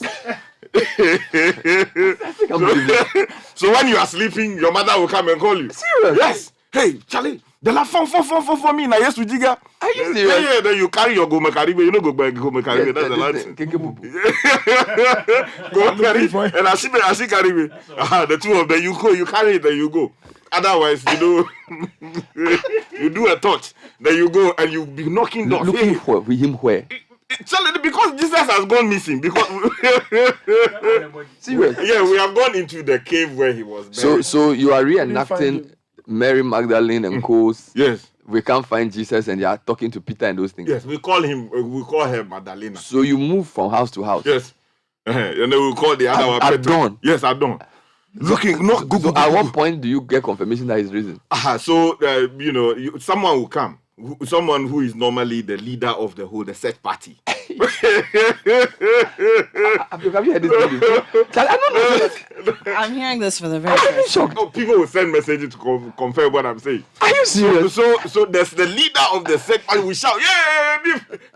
But is this on Saturday or Sunday? Because he was found. No, that's on Sunday. So on Saturday, the search party returned without any results. No. So Saturday, nothing happens. Like we don't deal with Jesus on Saturday. Okay. So because it's still there. Sorry. The search is on Sunday dawn. Sunday dawn. That is when we find the Jesus. We went there, you didn't find it, and then by 7 o'clock when you get to the church, Charlie, they say, hey, yes for hey. Then you hear the yes for A for hey, A for hey, hallelujah, A for hey. Then you see the women. Oh no, go to they will be singing. You say yes. I'm not saying chum. I don't catch a home. I see. Yes. So this is every Easter Monday. Every Easter Sunday. Sunday. So after it means that we in Accra do that bridge version. Of course. Because we just wear white and go to church and sing that song. People are spoiling the song. The true tradition is to first kill the churches. Because on Friday, you see somebody carrying the achichoga, the cross, You put, the thorns on his head, and they will dress like Jesus Christ, and they will beat him. Are you serious? Oh yeah. So you reenact the death? Yes. And we'll on Friday. Yes. So you crucify. Yes, and we'll take him to Kolkata. We'll put him inside we'll put the achichoga there. I thought it was in Philippines and things that you know a lot of the Latin American countries they have these elaborate reenactments where they crucify. I didn't know that in Ghana they used to do that. Oh yeah. So you volunteer to crucify somebody. Oh yeah. So if you have beef with somebody, don't go and be Jesus Christ. Because that is the perfect opportunity for the person to tag you. You cannot be Jesus that day. So hold on. Let me just understand this. So the reenactment is actually the whole Passion Week. It is full. No, you actually even have somebody acting as Pontius Pilate. It's a whole movie. Charlie, because and is this within one church or a community church? No, it's a whole, community matter. But normally they do it in churches like that. So once So they carry the cross to Golgotha. Yeah, that's right. Only when they take you go there, then they will put you on the thing. So they will be giving you water small, and then you have Asrafo, which are Roman Asrafo, Roman soldiers. They'll be standing by you, and then they will be choking you with a spear. Yes. you must be on good testimony. So this is done on Friday. Yeah, on Friday. Go deal with it. Sunday you go and look for the. Yeah, we'll go and look for the Jesus, and then there's also someone who would act as a doubting Thomas. Let me put my hand inside the thing. And once you do all this, you still have time to play football, do the community project, yes. And then you do the cat eating, the cat and the beach trip. Yes, all within the Easter. Yeah, that's right. Then you have all kinds of sporting activities. So you know what has happened? The Easter has been no, not that.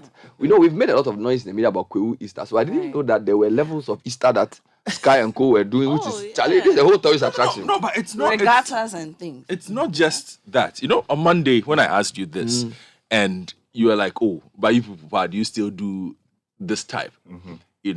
So you're a Presbyterian. I'm a Presbyterian. You also do these things. It's been watered down. It's been watered down a bit. But when as a kid growing up, yes, these were key. But like Sky said, So when you were a child, did they do like the Dawn looking for Jesus? Yes. I remember there was a time my mother came to wake me up. The look I gave her, I was like, what are you talking about? You and who? And that they are looking for Jesus. Yeah, today, when I was leaving, Charlie, they are ironing the uniforms. They are ready. For the Friday night.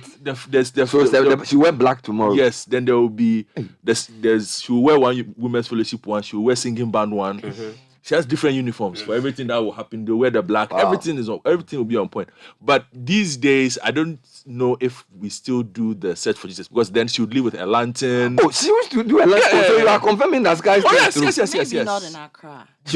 But we're doing this control. No, but I'm saying your mother was carrying candle, lantern. The lantern. So a group would leave around 3 and 4 a.m. on Sunday. Walk through the control site through Alpha Beta School, looking for Jesus. Yes, and then just walk back. So it's a full circle, of that.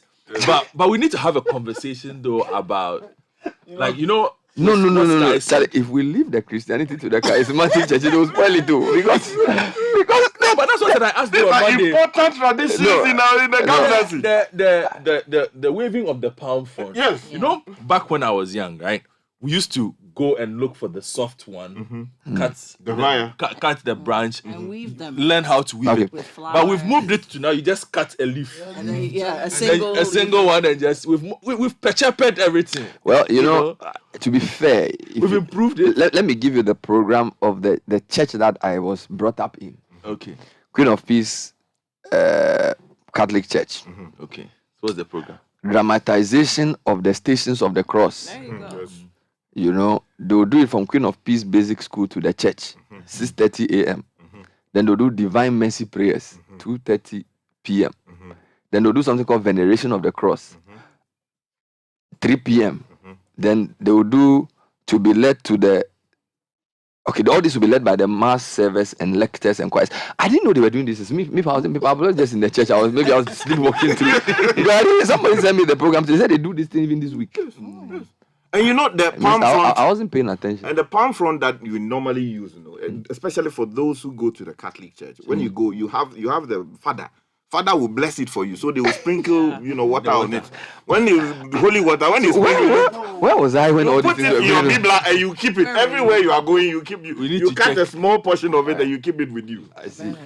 And Bernard, talking about that, sleepwalking through my. We used to actually design the church buildings with the palm fronds. Yeah. We put flowers in it. You go searching for the yellow flower, sunflower, to try and put it in there. So at least you've confirmed that what Sky is saying is true. Yes. It wasn't just people from his region. No. It happens. It's a main. Just that I think that we've all agreed. Perhaps in the urban areas we've watered it down a bit. Sure, if you but back at home, they do it. The modern churches are spoiling the Christianity. Charlie, they are spoiling the Christianity because Charlie, this is nice power. This thing you describe. That's the thing. So the Hajanao people are doing the Drafedoza. So you have to. So they've even put a festival into the Easter. Yeah, that's right. So the program lineup, for instance, you have tree planting, which is happening. It's a whole jamboree. Yeah, that's right. Then you have health tour of schools within the Hajanao community. But I get a sense that like some of the things you described in terms of the reenactment are important for people to remember, but. Community activity, weeding, football, beach. I think they are excessive. No, it's an opportunity for the community to bond. And also for sanitation issues. Yeah. You come together, you clean. One Easter. Don't forget that a lot of people, even in our hometowns, during the, on a normal week, they're going to the farm, they are fishing. They're also busy with life. Yeah. So this is an opportunity for everybody to come together and then reaffirm the community spirit. So I don't think it's far-fetched. But I thought that is a lot because you mentioned about 6 different things. Charlie, you have happening concurrently. It's happening. Look, if you go to if you want to know how big this is, go to Tudu Market right now. People are buying things. Sure that there are people there who are buying things and who are getting ready to go to Adafianu, Denu, Aplao, and all these places, Akbozuma, all these places, Hisava, Anglo areas, Keta, and all of that, because it's going to be a big deal. But do people still go to their hometowns that much? Oh yeah, people do. Because look, some people, the only time they actually even go to it's Easter. It's Easter. And then also they go with their kids. So to go and see the house. So if you've been in... so Easter is arguably bigger than Christmas. Oh, yeah. And you know, the most annoying thing about it is when you have come to live in Accra for some time with your family and then you go back, then you see your uncle or your auntie. You say, Fafi. Yeah, they call it like a small boy. Yeah, that thing they've been doing. When you've been you join Giacomo, Mama Fia go divi like when I do mafia, come on, manya tell him manya. Vagina na den You are so right, so typical. Yeah, in front of your children. They will do you that. You have to be submissive. You have to go and then challenge. So that is the Easter. No, you're a big man. All right, so people have been sending me messages to confirm. No, I'm going to read some. It's actually true that a lot of the things Kai is saying used to happen. Yes, and it's still happening. My former head of the English department at the Institute of Languages, Mrs. Jessie Amable, she said that look, when she was growing up in Keta, her grandmother would wake them up at dawn to go on the Jesus hunt. So it's quite clear that we the Accra people have spoiled the Easter, and then we the charismatic people have West. I was telling Maria that if you leave the Christianity to spoil it. Because Charlie, these are nice traditions which are also important. Anyway, let's read some quick comments on this. So apparently, Sky is getting many witnesses. He said what Sky is saying is highly correct. Sunday dawn, in fact, we hold sticks in queue. We sit in the ground singing, we look for Jesus. We close at 5:30 a.m. when the leader comes and prays for us to close. In the village in the early 90s, Bernard Idebi conflict from Ada. Good morning, Bernard. Easter basically provides another opportunity for families to really reflect issues and look forward for a brighter future. But for the first time, my Easter is on low profile due to reasons best known to you. They are killing us, but they want us to pretend everything is okay. Jones, Adobe, and Bernard, what Sky is saying is the truth. Our grandmothers mostly led the search party. Easter in the cities there. It's been watered down. Richie Sky, you've made me remember this enactment. It's so true, Bernard. Bernard, this early morning march past Easter Sunday in search of the risen Lord happens in even in Accra. Oh, really? Hope you joke. Wow, Bernard, this is a normal thing during Easter in the Volta region, especially the villages. Kabute from Teshi. Thank you. So I get the sense among the Catholic Church and then the Protestant churches and the evangelical communities, possibly that's true. I'm not too sure. What I know the charismatics and the Pentecostals do is conventions.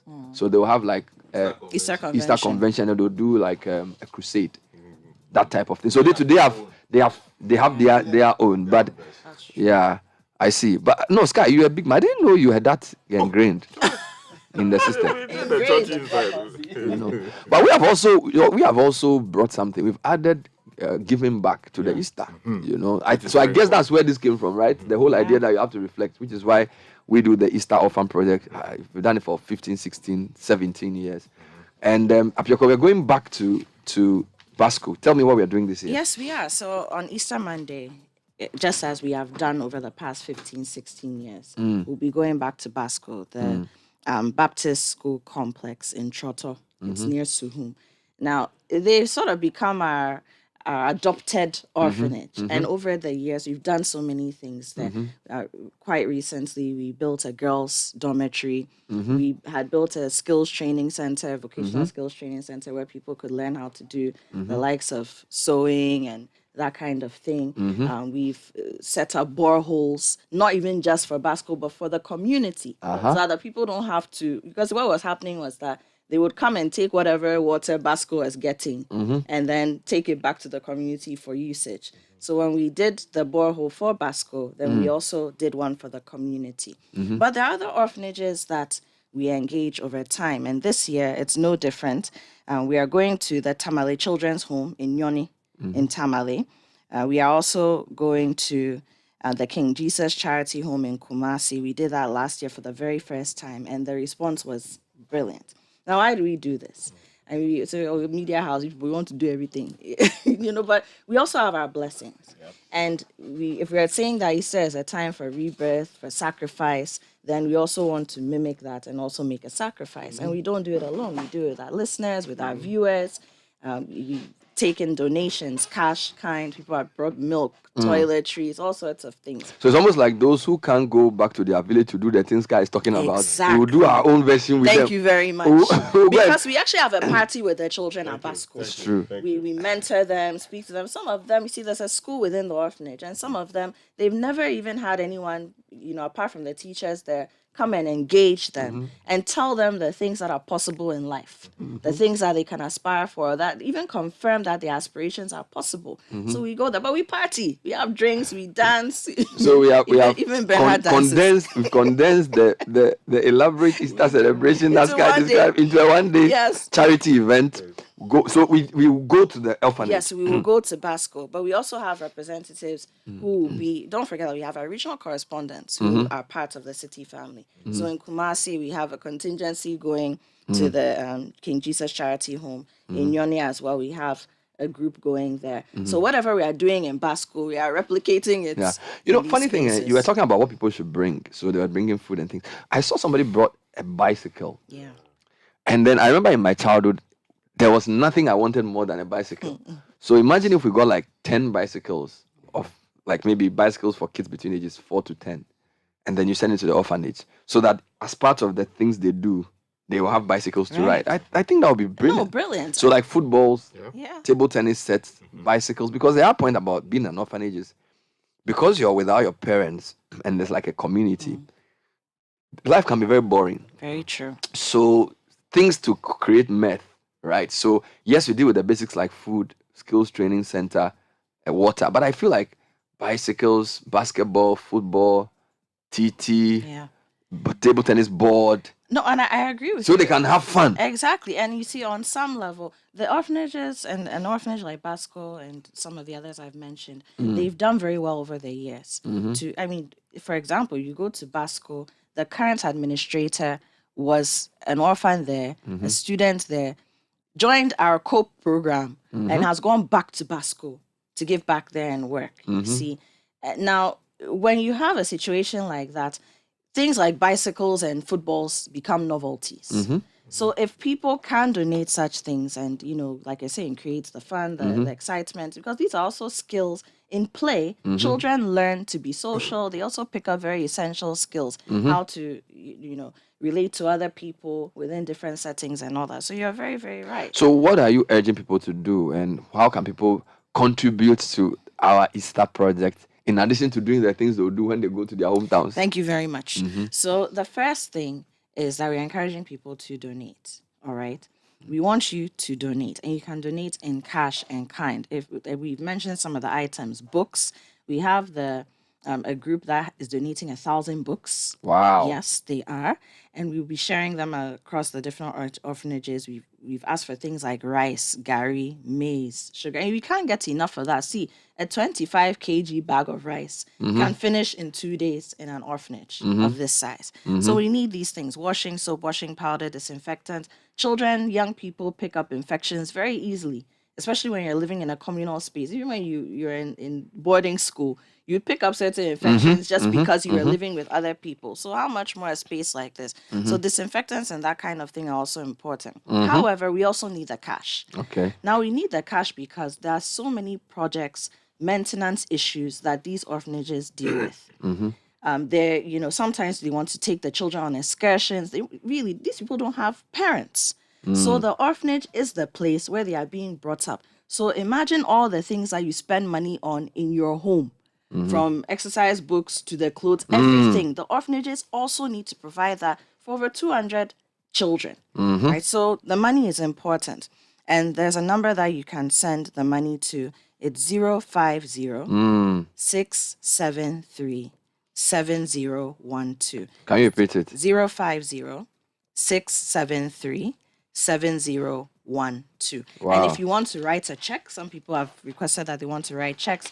You can write it in the name of the Citi FM Foundation. Citi FM Foundation. And then if you want to bring the cash here along with all the other items that we've spoken about, you can just come to the front desk of Citi FM. We're at Adabraka, behind the Adabraka police station. Maybe what will make it fun is this year when we go, we should also reenact.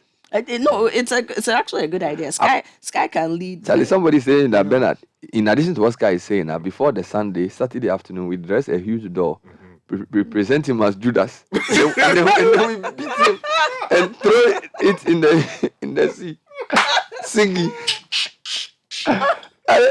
We banish him. They banish. They create the Judas bad man. They beat Judas and throw him in the sea.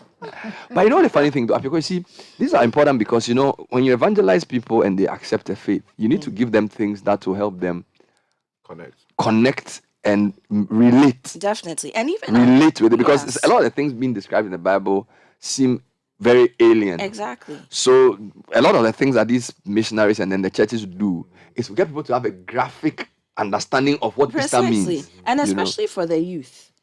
Because you're telling these stories with nice English or nice educated and they need to see it, they need to feel, they need to experience it. So you reenact these things, and they themselves are also. But what I wanted to find out, how do they choose the Jesus? Because I just got a Jesus video. I just saw a Jesus video, which I don't know how to.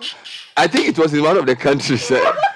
Charlie, they were going to do the reenactment, and like people dressed like soldiers and things, and they were doing. Then somebody took the thing, walk up, went to slap the Jesus.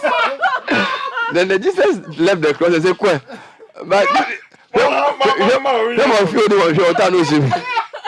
so he put the cross. He put the cross down and punched the guy. They said, "But Jesus didn't do that." They said, "Charlie." Jesus should forgive how many times? The guy, they go do that. The guy is trying to carry Jesus Christ for just 30 minutes. And they are beating, somebody has taken the beating serious. So the guy, he leave the cross and say,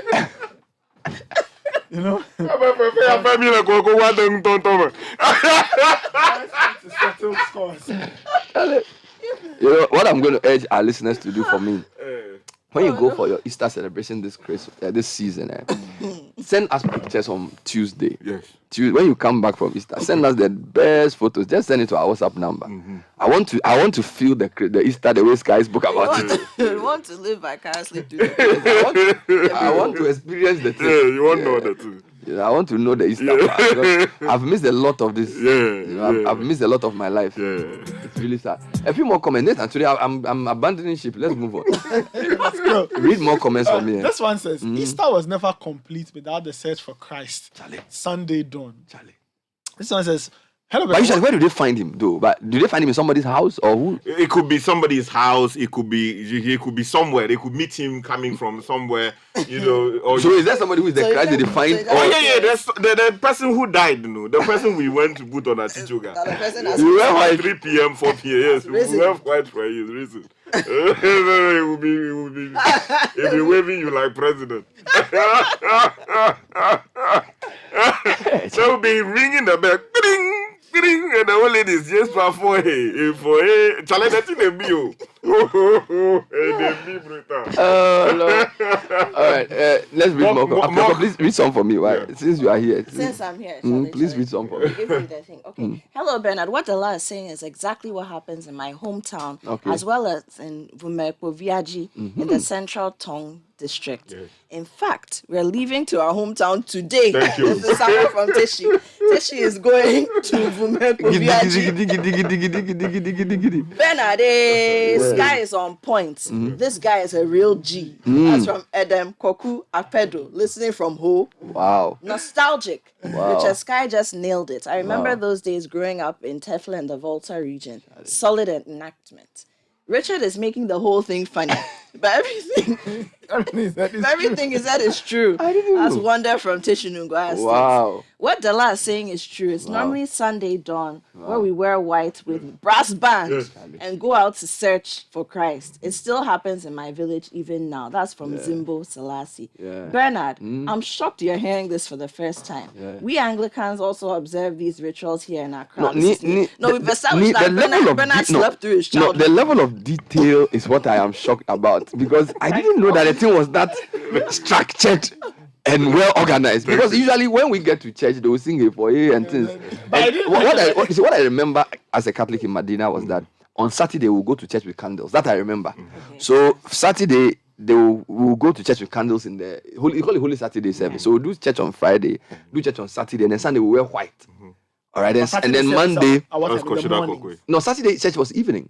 It was evening service, Holy Saturday, and we'll take candles and things. Then Sunday we'll go to church wearing white. Then on Monday we'll do picnic. But I didn't know that the thing was in this. Charlie, the various layers. No, Charlie, Unravel it. Levels did the things I don't. No, levels did the things I but Bernard, even in Abrochi, these reenactments happen during Easter. Yeah, that's the one they showed. The guy carrying the cross. The guy abandoning food. The guy abandoning the cross and say, Charlie, I want to beat you. And then you know the Easter egg. You know the significance of the Easter egg. Is that not a Western imposition? Yes, it is. But you see, they are hard-boiled eggs, and they usually paint them red or blue, or so Easter colors, and each of the colors have meaning. So red, of course, the passion, the blood. Blue has to do with the resurrection and the glory that comes with it. Yes, and they are hard-boiled because when you crack the egg, you are opening the tomb. Yes, that's what. Yes, and I grew up when I was very young. I was in the West, and these are things that so you go and look for the egg. You are cracking the tomb. No, this one I have to check my for the and theological, then hot cross buns. the theological underpinnings of this Easter egg. And then hot cross buns. You know, hot cross buns. One a penny to a penny. So hot cross buns is a kind of bread, and they use special spices. The spices represent the embalmment of the body. Then the bread itself, of course, the body of Christ, and then they draw the cross on it with icing so or the something. song hot cross buns and Easter thing. Exactly. So hot cross buns are traditionally eaten on Fridays. Even in Israel, you find that happening. I've sung that song in primary school. Yeah, so you didn't know what it was. Tomorrow I'll bring you some. I know where to find some. It means that we are part. No, I'll bring you hot cross buns. It means that we were part of the people who did chew pork. Yes, I know what it is. I'll bring you hot cross buns. So Easter egg. So this is what I'm seeing now. So we're seeing traditions being mixed with the celebration for people to own it. Because you're talking about US people doing hot cross, but we don't do Easter egg here. No, we don't. Even though the media is trying to tell us that there's Easter egg, we don't do Easter egg. We do apekoklo. Yes. And then which other one? So Joseph will also be on display. On display. But do they still do the Monday picnics? Oh, they do. The beaches are full. Easter Monday, no, I'm asking the churches, like Dansoman churches. No, they do. Do you still do the Monday games? They do. Monday games. And then even when you go to the coast, they do regattas and whatnot. They still do. Yeah, still watered down, but they are there. Because those days, they will give us food. So my mom will cook food for us, and then we'll carry it to... They used to do it at Presec. So all the Medina churches will go to Presec, and everybody's carrying food in a basket. Yes. And something else I'm not seeing. There will be a time when we eat. Yes. Before then, they'll release us for the game. And something else I haven't seen much of these days. When I was in primary school, I mean, I went to Northridge Lyceum, but the Friday preceding Palm Sunday, the Palm Fronts we were talking about, you'd have woven your... So, Charlie, it's a competition for parents. Because you can't go and disgrace yourself with a measly Palm Front. It must look nice. And then... within the community of your school, you walk around, and this is in Accra, walk around your community, you say, all of that. Charlie. So starting from that week, all the way to Easter Monday, some of these things were happening. Let me read more comments. So this is actually interesting. Bernard, I grew up in the Afram Plains, specifically at Diembra near Donkokrom. Wow. And Charlie, Easter is reenacted, and women even cry. My mother will cry sorrowfully. And also in Japan, the Efohe was big. Yes. In fact, it was a whole ceremony on Sunday. And the noise would make even the noise you make on Sunday dawn, you have no idea. Various cans tied onto ropes and dragged on the streets, making a lot of noise. This is from Lebanon. Listening. Nilante has sent me a voice note confirming that everything Sky is saying is true. Bless him. And he's an Anglican born and bred in Accra. Thank you. So he said the thing is not just the, but even in Accra, growing up in the 70s and 80s, we used to do the things Sky is talking about. We used to enjoy it. Growing up as a Catholic, we do these things. It was fun. This is Reverend Clincy and Hiaku sending that in. I'm getting a lot of voice notes. Maybe Godfrey will play them for me. A lot of people are driving and can't. And cannot... Bernard, there's a question for you here. Yes. So this person says, Easter was never complete without the search for Christ on Sunday dawn. Bernard, I grew up in a barracks. As kids, we always looked forward to the search with a brass band and all. But Bernard, where did you grow up? No, but as I said, so I'll say this. When I was young, I was before Medina, I was in a Catholic and then EP. We used to do these things, but it wasn't. I didn't get the full import of the thing. And then and we also used to go to our hometown, but it wasn't that frequent. Wild. But the way you described the thing, I didn't even know they did all those things. Oh yeah. It's a very important item on the calendar. We should go on an Easter excursion next year. Maybe. Oh yeah, I mean, that would be a great thing to do. See how the competitions are done. So do they still do it the same way? Oh yeah. I mean, hasn't internet changed it? No. Mobile phone hasn't changed it? Oh no. I mean, you see. Are you sure?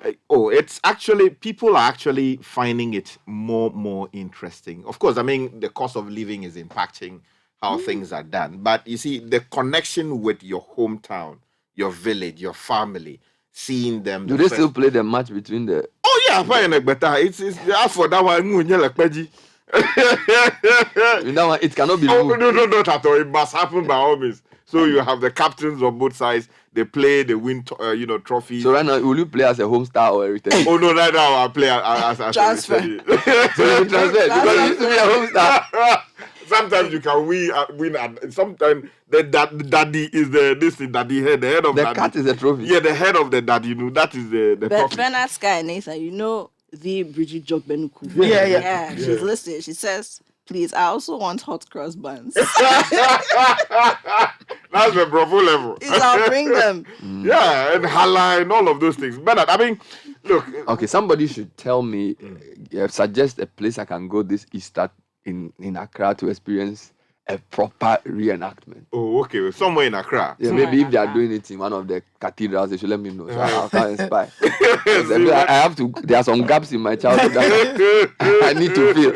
So there are some gaps in my, But still, I can carry you. No. I can't travel to the village. Take you through Voja, Keta, Angloga, Denu, Adafianu. Wow. Hejranao, and all of these places will have. Charlie, all of them. Let me ask you: do these communities do joint events too? Because these communities are on the same line. Yeah, are there days they do joint events, or it's mostly town by town? No, it will be town by. The problem is that we don't have huge community centers like that. Okay. And also because the attempt is also to help grow your town. So, for instance, at Dafianu, we are going to build a clinic. So you want to go and do a door in that area and then help the place grow. Mm-hmm. The people of Hejrano too are also doing their part.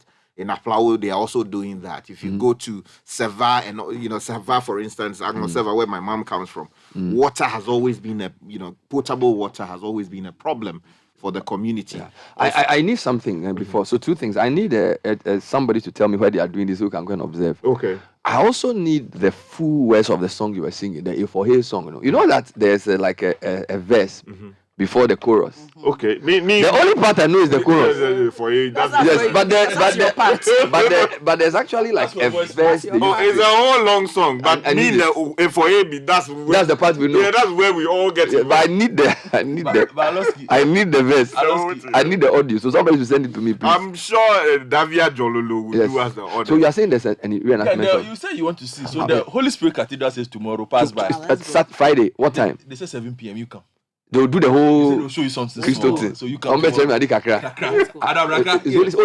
Okay. Let me tell you guys something interesting. So our cameraman at Citi TV, Evans Kohe. Yes. So he's from Akachi North. Do you know what he and his community are doing this year? No. They are not just going home. They are walking from Tema.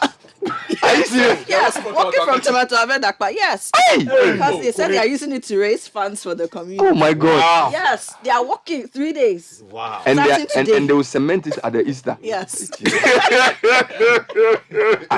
Kohe walking? Kohe is walking. Is this sure? Kohe is walking. So Kohe is from Avedakpa. Yes. But that's McDiamond's hometown as well. Yeah, Avedakpa, you can connect from. It's not far from my hometown. Yeah, that's right. Yeah. From the Juja area. Yeah, man. Your citizenship has been revoked. It has not.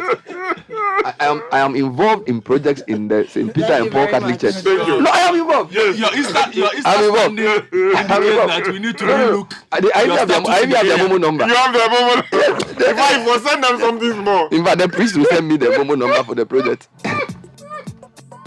I'm serious. Charlie, I'm part of that project. If I don't do it, when I go, I can't visit the church. Charlie, the Crystal Council is listening. And they have acceded to your request. They have sent the lyrics to the song. Oh, they have? Yes. The Crystal Council. Yes. I'll sing it after. I need a verse because I've been hearing the chorus, but there's actually a verse that leads to the chorus. That precedes the whole matter. Should I send it to you? Yes. I need the audio. Thank you very much. Send the Makafu of the Christian Council. Send the audio to me. I sent it. Yes. Yes. So I'm going to do a few things. No, don't worry. We are not in a hurry, class. So just take it easy. All right. So a number of things happening at the same time. So apparently Easter is much more serious than some of us know it is. And Richard Sky is taking us way back. I'm here with Apioko as well. And she's talking about the Easter Orphan Project, which we are so excited about. And she's been giving some announcements as to what we should do to support the Easter Orphan Project this Easter Monday. But let me also put first things first, right? So there are some things that always come before others. So 1 before 2, A before B. In FBN, the F comes before the B and the B comes before the N. And our financial services also put you first. Products have been designed just for you. So if you think of a bank that cares and puts customers first, that puts the B before the N, think of FBN. You first. All right, so hopefully I've gotten the song. So I will let Godfrey play it when we come back. Somebody sent it to me. Yes. And then I'll be reconnected to my Easter roots this morning. This is the Citi Breakfast Show, the city's biggest conversation. One day, an old lady inherited a huge sum of money. Her family worried about how to break the good news to her. They feared that the sudden good news might give her a heart attack. And so they decided the family doctor who was experienced in delivering such news should be the one to tell her. And when he did, surprisingly, she just smiled. Relieved, he asked, "What are you going to do with all that money?" She replied, "I'm going to give you half." The doctor had a heart attack. People are often surprised when we put them first. At FBN Bank, that's what we do. We put you first. Open an account with us today and enjoy mobile banking, USSD banking, shop and pay with our prepaid Visa cards, MasterCard, and many other services designed with you in mind. FBN Bank, you first. Join the conversation on the Citi Breakfast Show on Facebook at facebook.com/Citi97.3, Twitter at twitter.com/Citi973, and Instagram at instagram.com/Citi973 with the hashtag CitiCBS.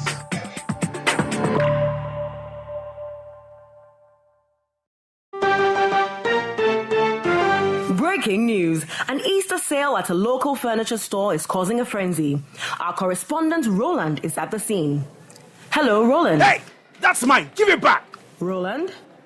Yes, I'm here at the Orca Deco sale where there's a 25% discount on everything in the store, and get your hands off that mattress. People are grabbing everything off the shelves and I said it's mine. Back to you, Sheila. Someone is trying to take my mattress. Hey! Wow. Well, if you like a good discount, you need to be at the Orca Deco Easter sale from 3rd to 10th April. So head over there, get your 25% discount, and give your home a refresh this Easter. Think home, think Orca.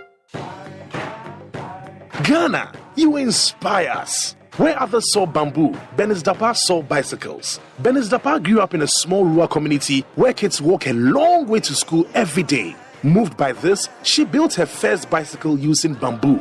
Today, she employs many women, and her bamboo bikes makes it easier for children to get to school. Ghana, at ABSA, we call this Africanacity.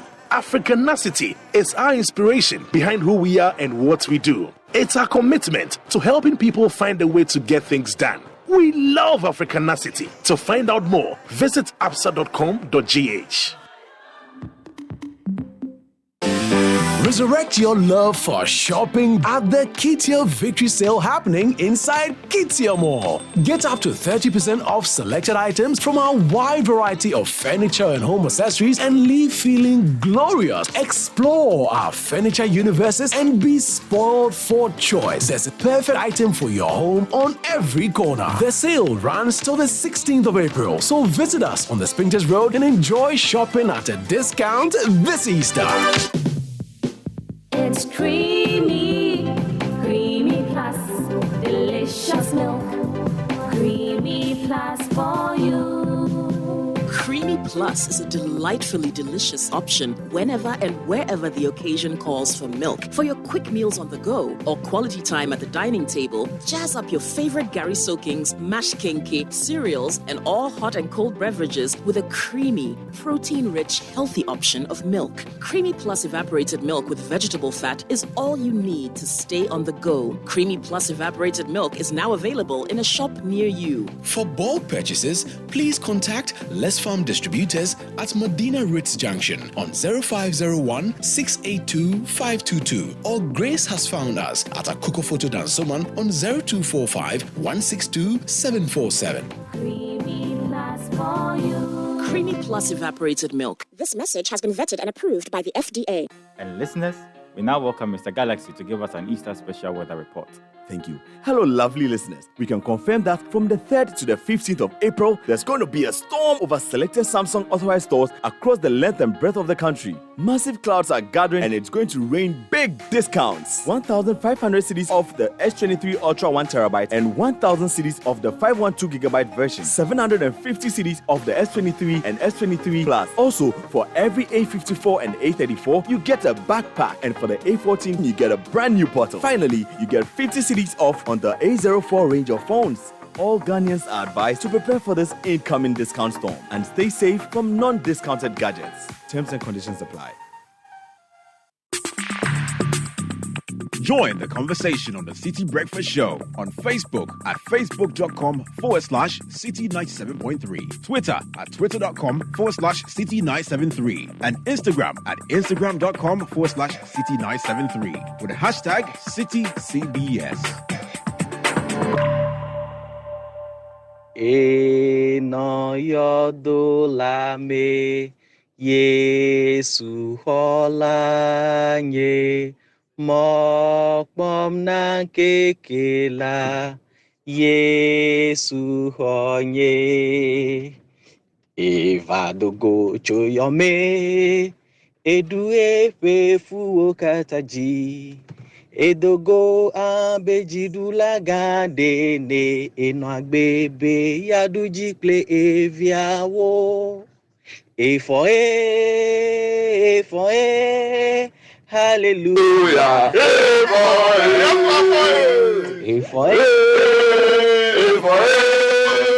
Hallelujah. Yes, Papa.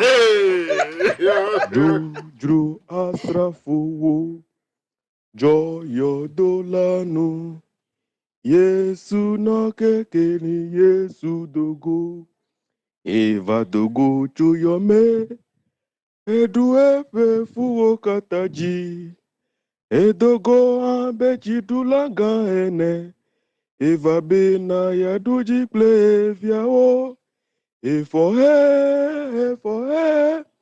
Hallelujah Efoe. EP him 173. EP him 173. Yes. The lyrics are actually very good.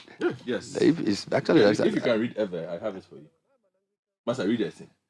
Charlie, no yodolame Yesu holanye. Mokbom na nkekela. Mokbom na nkekela Yesu honye. Eva dogo choyome. Edu efefuo kataji. Edo go abe jidula gade ene. Enogbe be yadu. Declare eviwo. Efoe, hallelujah. Yes, Rafoe. It's a nice song. It's a nice song. It's a nice song. Yesu holanya. It's a nice song. Mokom na nkekela. Yesu honya. Eva Dogo Cho. It's a beautiful song. They are coming out of the Yodulam. Yes, please. So he goes on to say, and I think it's actually in every language. Yeah. So apparently, this is the same song that they sing in English, where they say, "He arose, he In arose." the grave he lay, Jesus my Savior. Okay. Waiting the coming day, Jesus my Lord. Up from the grave he arose, with a mighty triumph for his foes. He arose a victor from the dark domain, and he lives forever with his saints to reign. He arose, hallelujah, Christ arose. So this is the song. This is the song. Hallelujah. Charlie's got.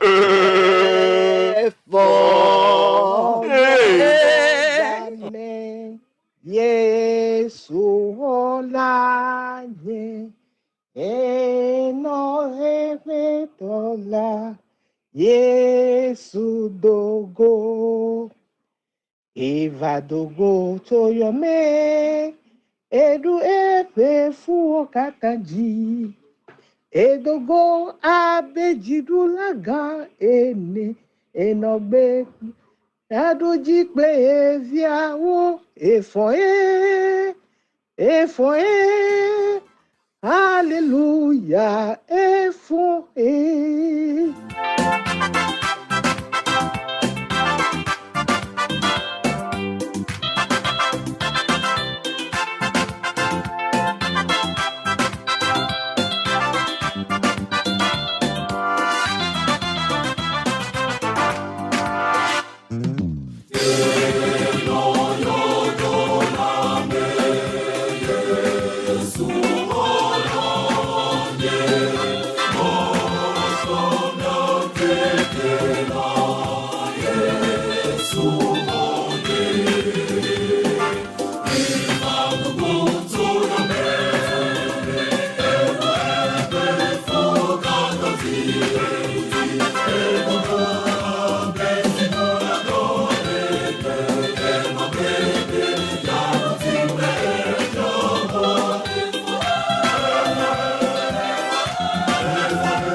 Zondro asrafo Zo yodolanu Zozro trepela Yesu dogo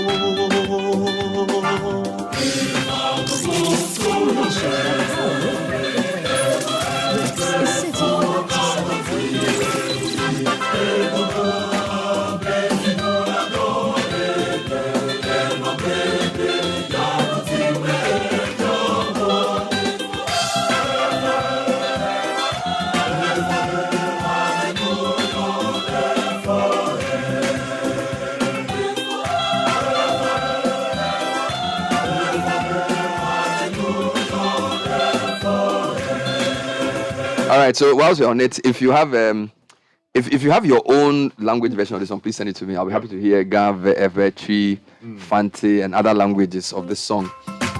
In the meantime, I want to say a big thank you to those who've been donating to the Easter Orphan Project. Just to announce again, it's Monday. We're going to Basco. We have orphanages in the north, some in the Ashanti region we're visiting, and the eastern region as well, including the Greater Accra region. And you can send your donations of food items. You can send your donation of toiletries, or you can send a donation of nice toys to us for the orphans. And you can also send Momo. The number is 050-673-7012. That's 050-673-7012. Now let me make it more exciting. So apparently that's not the only it's not the only Easter song. So there's another one that Larry Dogbe sent me. Dogbevi. Yeah. So he says this song Let me play it for you to hear because I'm coming. Listen to the song. You know that song?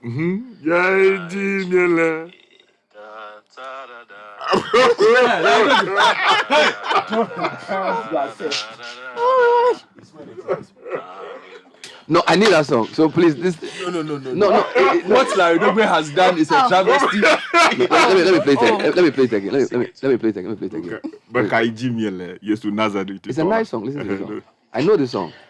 I forgot the words. Do you know the song? The way Larry is singing the thing, how can we know it? Please, I need that song too. So please, if you are listening, send it to somebody should put Larry down and let him reenact Christ. We will lash him. No. Volunteer Larry to play it's Christ. actually a known We will song. lash him. Yeah, I've forgotten the words. So yeah, maybe let me send it to Godfrey to play it on there so that I can get. I know the beginning is, I think, Mekajimiele, Yesu Nazareth, Tola, Yaijimiele. For something. Yeah, it's not. Yeah, I've forgotten the words. Please send us. I was wondering this for his song. So apparently you said there's an English version. Is there a tree version? No, that's I've never heard the tree version. Is there a Ghana version? I'm very sure there'll be a Ghana version. Because they share him. One of the things I'll say, most of the ever songs I know, when I go to a Ghana church, they sing the same thing. But it's not so much for the tree. There's a Ghana version. I can't sing it, but I mean, at least I've heard it at the Ghana presbytery. Neil and Banaman, if you are still listening, you are a devout Anglican, please send me that. Just now FC. Yeah. Hey. He is actually a Anglican mass boy. Yeah, I know he went to a school. Yeah, so you should send me. He will know how to send it. Member of the governance. Yeah, I want to hear the Ghana version to see how it sounds. There are a lot of Ewe and Ghana song similarities. Very, very similar. In fact, I don't even know, maybe the same number in the hymn self. Yeah, very interesting. Not so much, but the presbytery hymn also is the same. Yeah. The tree presby hymn. A lot of hymns. The tree presby hymn is also pretty similar. All right, so Sky, I'm getting that song. You are getting it? Yeah, the one. Somebody is sending it. Oh, people are sending. It has landed. Oh, they are sending it. Brothers are sending the thing. They are sending it. After Larry decided to. After Larry came to embarrass himself. Those of us from Dabala.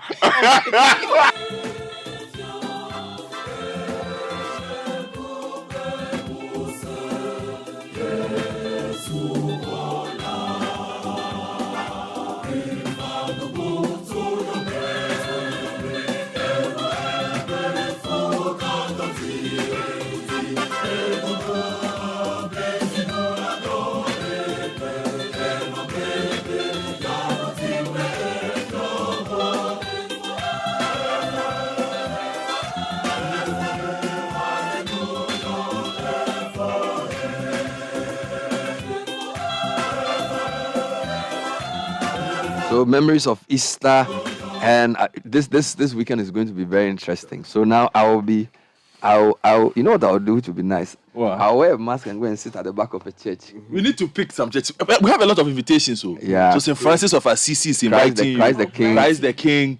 There's one from Peki. No, the Peki one is not. The Peki one is not a church They program. are disappointed in Ben. They say I'm disgracing. I'm disgracing my mother's part of the. Okay, so because apparently banished. There are events happening that I didn't know of, and they are surprised I didn't know. You know, sometimes when you do radio for a long time, there are things you miss. You can't go to places you can't. So it's not my fault. See, Bernard, Millicent from the Ghana Tourism Authority, she's a caravanite. She says, tell Bernard to come to the Prince of Peace Catholic Church at Kwashiman to see the reenactment of the Easter play. Wow. Kwashiman is far. See, that's the thing. Better still, I would get a But the hometowns too are fly far. into Adafianu EB Church. A very good morning to Hello, us. Roman Catholic Hammer. No, what you can do is send us the program of activities for the Easter. And then So we'll know which one we can go. So send me the program. So Bernard, please, I must say good morning to His Excellency the Most Reverend Henrik Jagovinsky. He's the Apostolic Nuncio to Ghana. The representative of the Holy See and the Vatican. You're reminding me of something. French did it. I don't want to repeat. You mean the Annuncio? Annuncio.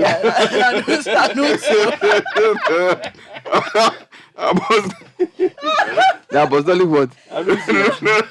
Apostolic. That day they almost summoned him to the Council of the Catholic Bishops. We were on newspaper review, and Clement said, "Oh, the news." The person said, "What?" The news is that they are losing. But you do good morning.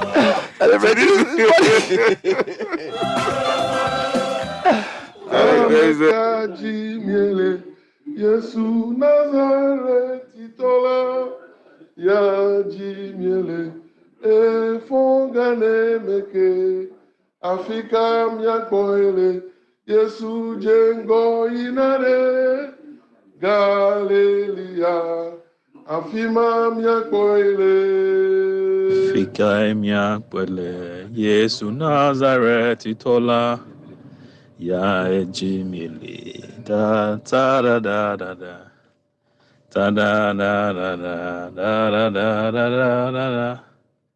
Hallelujah. Sorry, I forget the the other one. Mekadi miele Yesu Nazareti tola eya kodi miele ifonga ne meke Afrika miakwele Yesu jengo inade Galilia afima miakwele.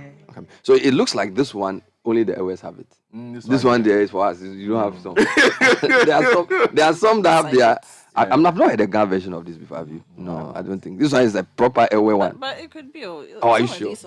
But Larry should be very careful. No, this one is an airway hymn. Yeah, you know, this song, like Charlie, I've forgotten the words, and listening to it now, Takes you back. Yeah, that's right. Because Takes you back. What are you looking for? Jesus of Nazareth. Yeah, Jim Yelle. The one we are A looking four gun. So you wake up 4 a.m. Yeah, that's right. Django, yes, is gone. And so this is the angel asking the woman. So be in Galilee. Okay. Yes, why Django Nami is taking the lead. You know what's funny as well? You visit churches, so whether it's in a Catholic church or EP church, an Orthodox church in the Volta region, they will sing all the same songs. So some of the hymns are denominational, but some are also language. Right. And it looks like this one is one of the popular. Yeah.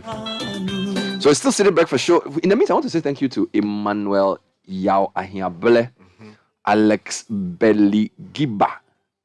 Hey, Chad, these names are wild. Birch, Esinu Sesi, Faustinus Moti. Hey, Charlie, it looks like some Pope gave them the names. So Faustinus Moti. Rebecca Kofi, Patience Akabua, Beatus Josti. Straight from Volta. Azuma Awuni. Lauren Bohini. Wahini Beatrice Shandoff. Daniel Kwame Ebusa. Patricia Doche. Daniel Newton Kwasiche. Rejoice Kweli Holali. Adelaide Yautele Annan. Evelyn Asari Nyamfo. Joycelyn Do Sylvia. Deborah Cash Abe. Samuel Jikunu. Irene Abui Sakivenyo. Henrietta Asare. Gadiel Akon Akwe. Rebecca Kain Okan. Charity Sena Bansa. Rebecca Assembly. Ebenezer Eleblu. Victoria Dogbe. Belinda Kini. Gladys Agbota.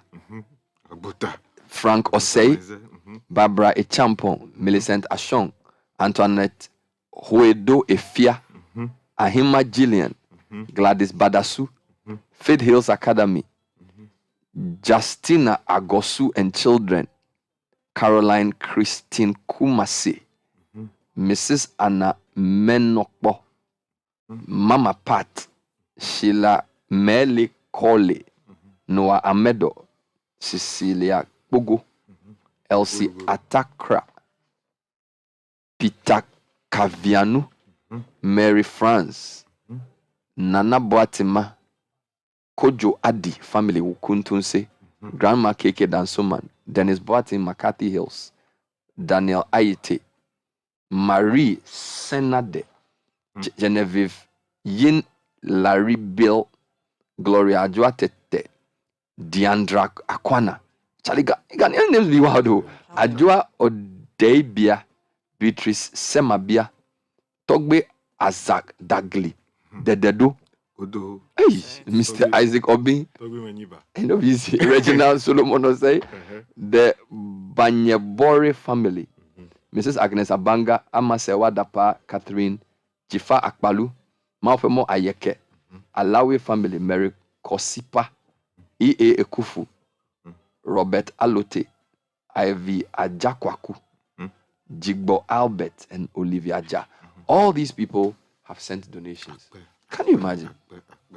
All these people have sent donations. Amazing. Whilst we are talking about all these nice things, somebody just sent me a message. Bernard, there is screeching traffic on the TT Brothers runabout. This is caused by a group embarking on a peace walk from Accra to Aflao. It's people. Please, police, we beg you. It is our friend Koye. Don't arrest him. Ghana police, we beg. They are walking from Accra to Aflao for 3 days. Are you serious? But would it take you 3 days to walk to Aflao? No, but their destination is Akachi North. Sky, but you can walk to Aflao in a day. That would be difficult. You need to stop and rest because if you start at 4 a.m. No, you can't. Sure? We can use Google to check it. If you Google it, you can't walk from Accra to the people there know. If you need see to rest. A grey-haired Afro man, dark with glasses, leading the walk. His name is Evans Koye. Holding the camera, please. He's one of our senior most cameramen. So please don't arrest him. Leading the walk to Aflao. Look, even if you use Google and you click on the walk icon, it's 38 hours to Aflao. Are you serious? Yes, that's over. 38. So you can't walk to Aflao in a day. No, it's not possible. It's not possible. What about Avedakpa? That's where they are walking. They said they are using 3 days. There's a shortcut from Akachi to Georgia. Short by car or short by foot. No, so in the past when you are going to that place, you have to go to Denu and 10. But now there's a shortcut through Akachi. Then you pass through a town called where the farm is. I forget where the guy this church is. Wovenu's church. Okay, that's what's the name? Oh God, how can I just forget it? That's it's before Georgia. I forget the name of the town. Yeah, no, I've forgotten. Yeah, I know. So there's a shorter route, so they can do it in a day. The Ovenu Church. That's where. No, it's not possible. Because even Avedakpa, so I just googled. It's 34 hours. It's 166.7 kilometers. You said the town is Tajewu. Tajewu. Yes. So shorter distance. Yeah. So, but even Tajewu, you still have to go through. You get to Akachi Junction, then you back left. So the question now, if you can't walk to your hometown in a day, you are in trouble. that's the issue now. If you're your hometown, if you can't walk there in a day, you are in trouble. As only the town can reach his hometown in 20 minutes. You can't reach any of your hometowns in 20 minutes, in 1 hour, in one day. Can you walk to your hometown in a day? Yes. All your hometown. I can do Akwamu in a day. I can do Agropo in a day. Are you sure? You can't do Akwamu in a day. I can do Akwamu is about 80. You can't do Akwamu in a day. I can do Akwamu in a day. Accra to Akwa. No, you can't. Oh. Akwamu before Adomi Bridge. It will take you 30 something hours. Oh, in a day. Walking. A day. You cannot. Check on Google. Check the thing. Let's see. I'm trying to. Well, I can walk to my hometown. Go and see. In a day. Yeah, in a day. Yeah, it's true. You can even start at 10 a.m. I'll be there. So it's picky that I cannot. Oh yeah,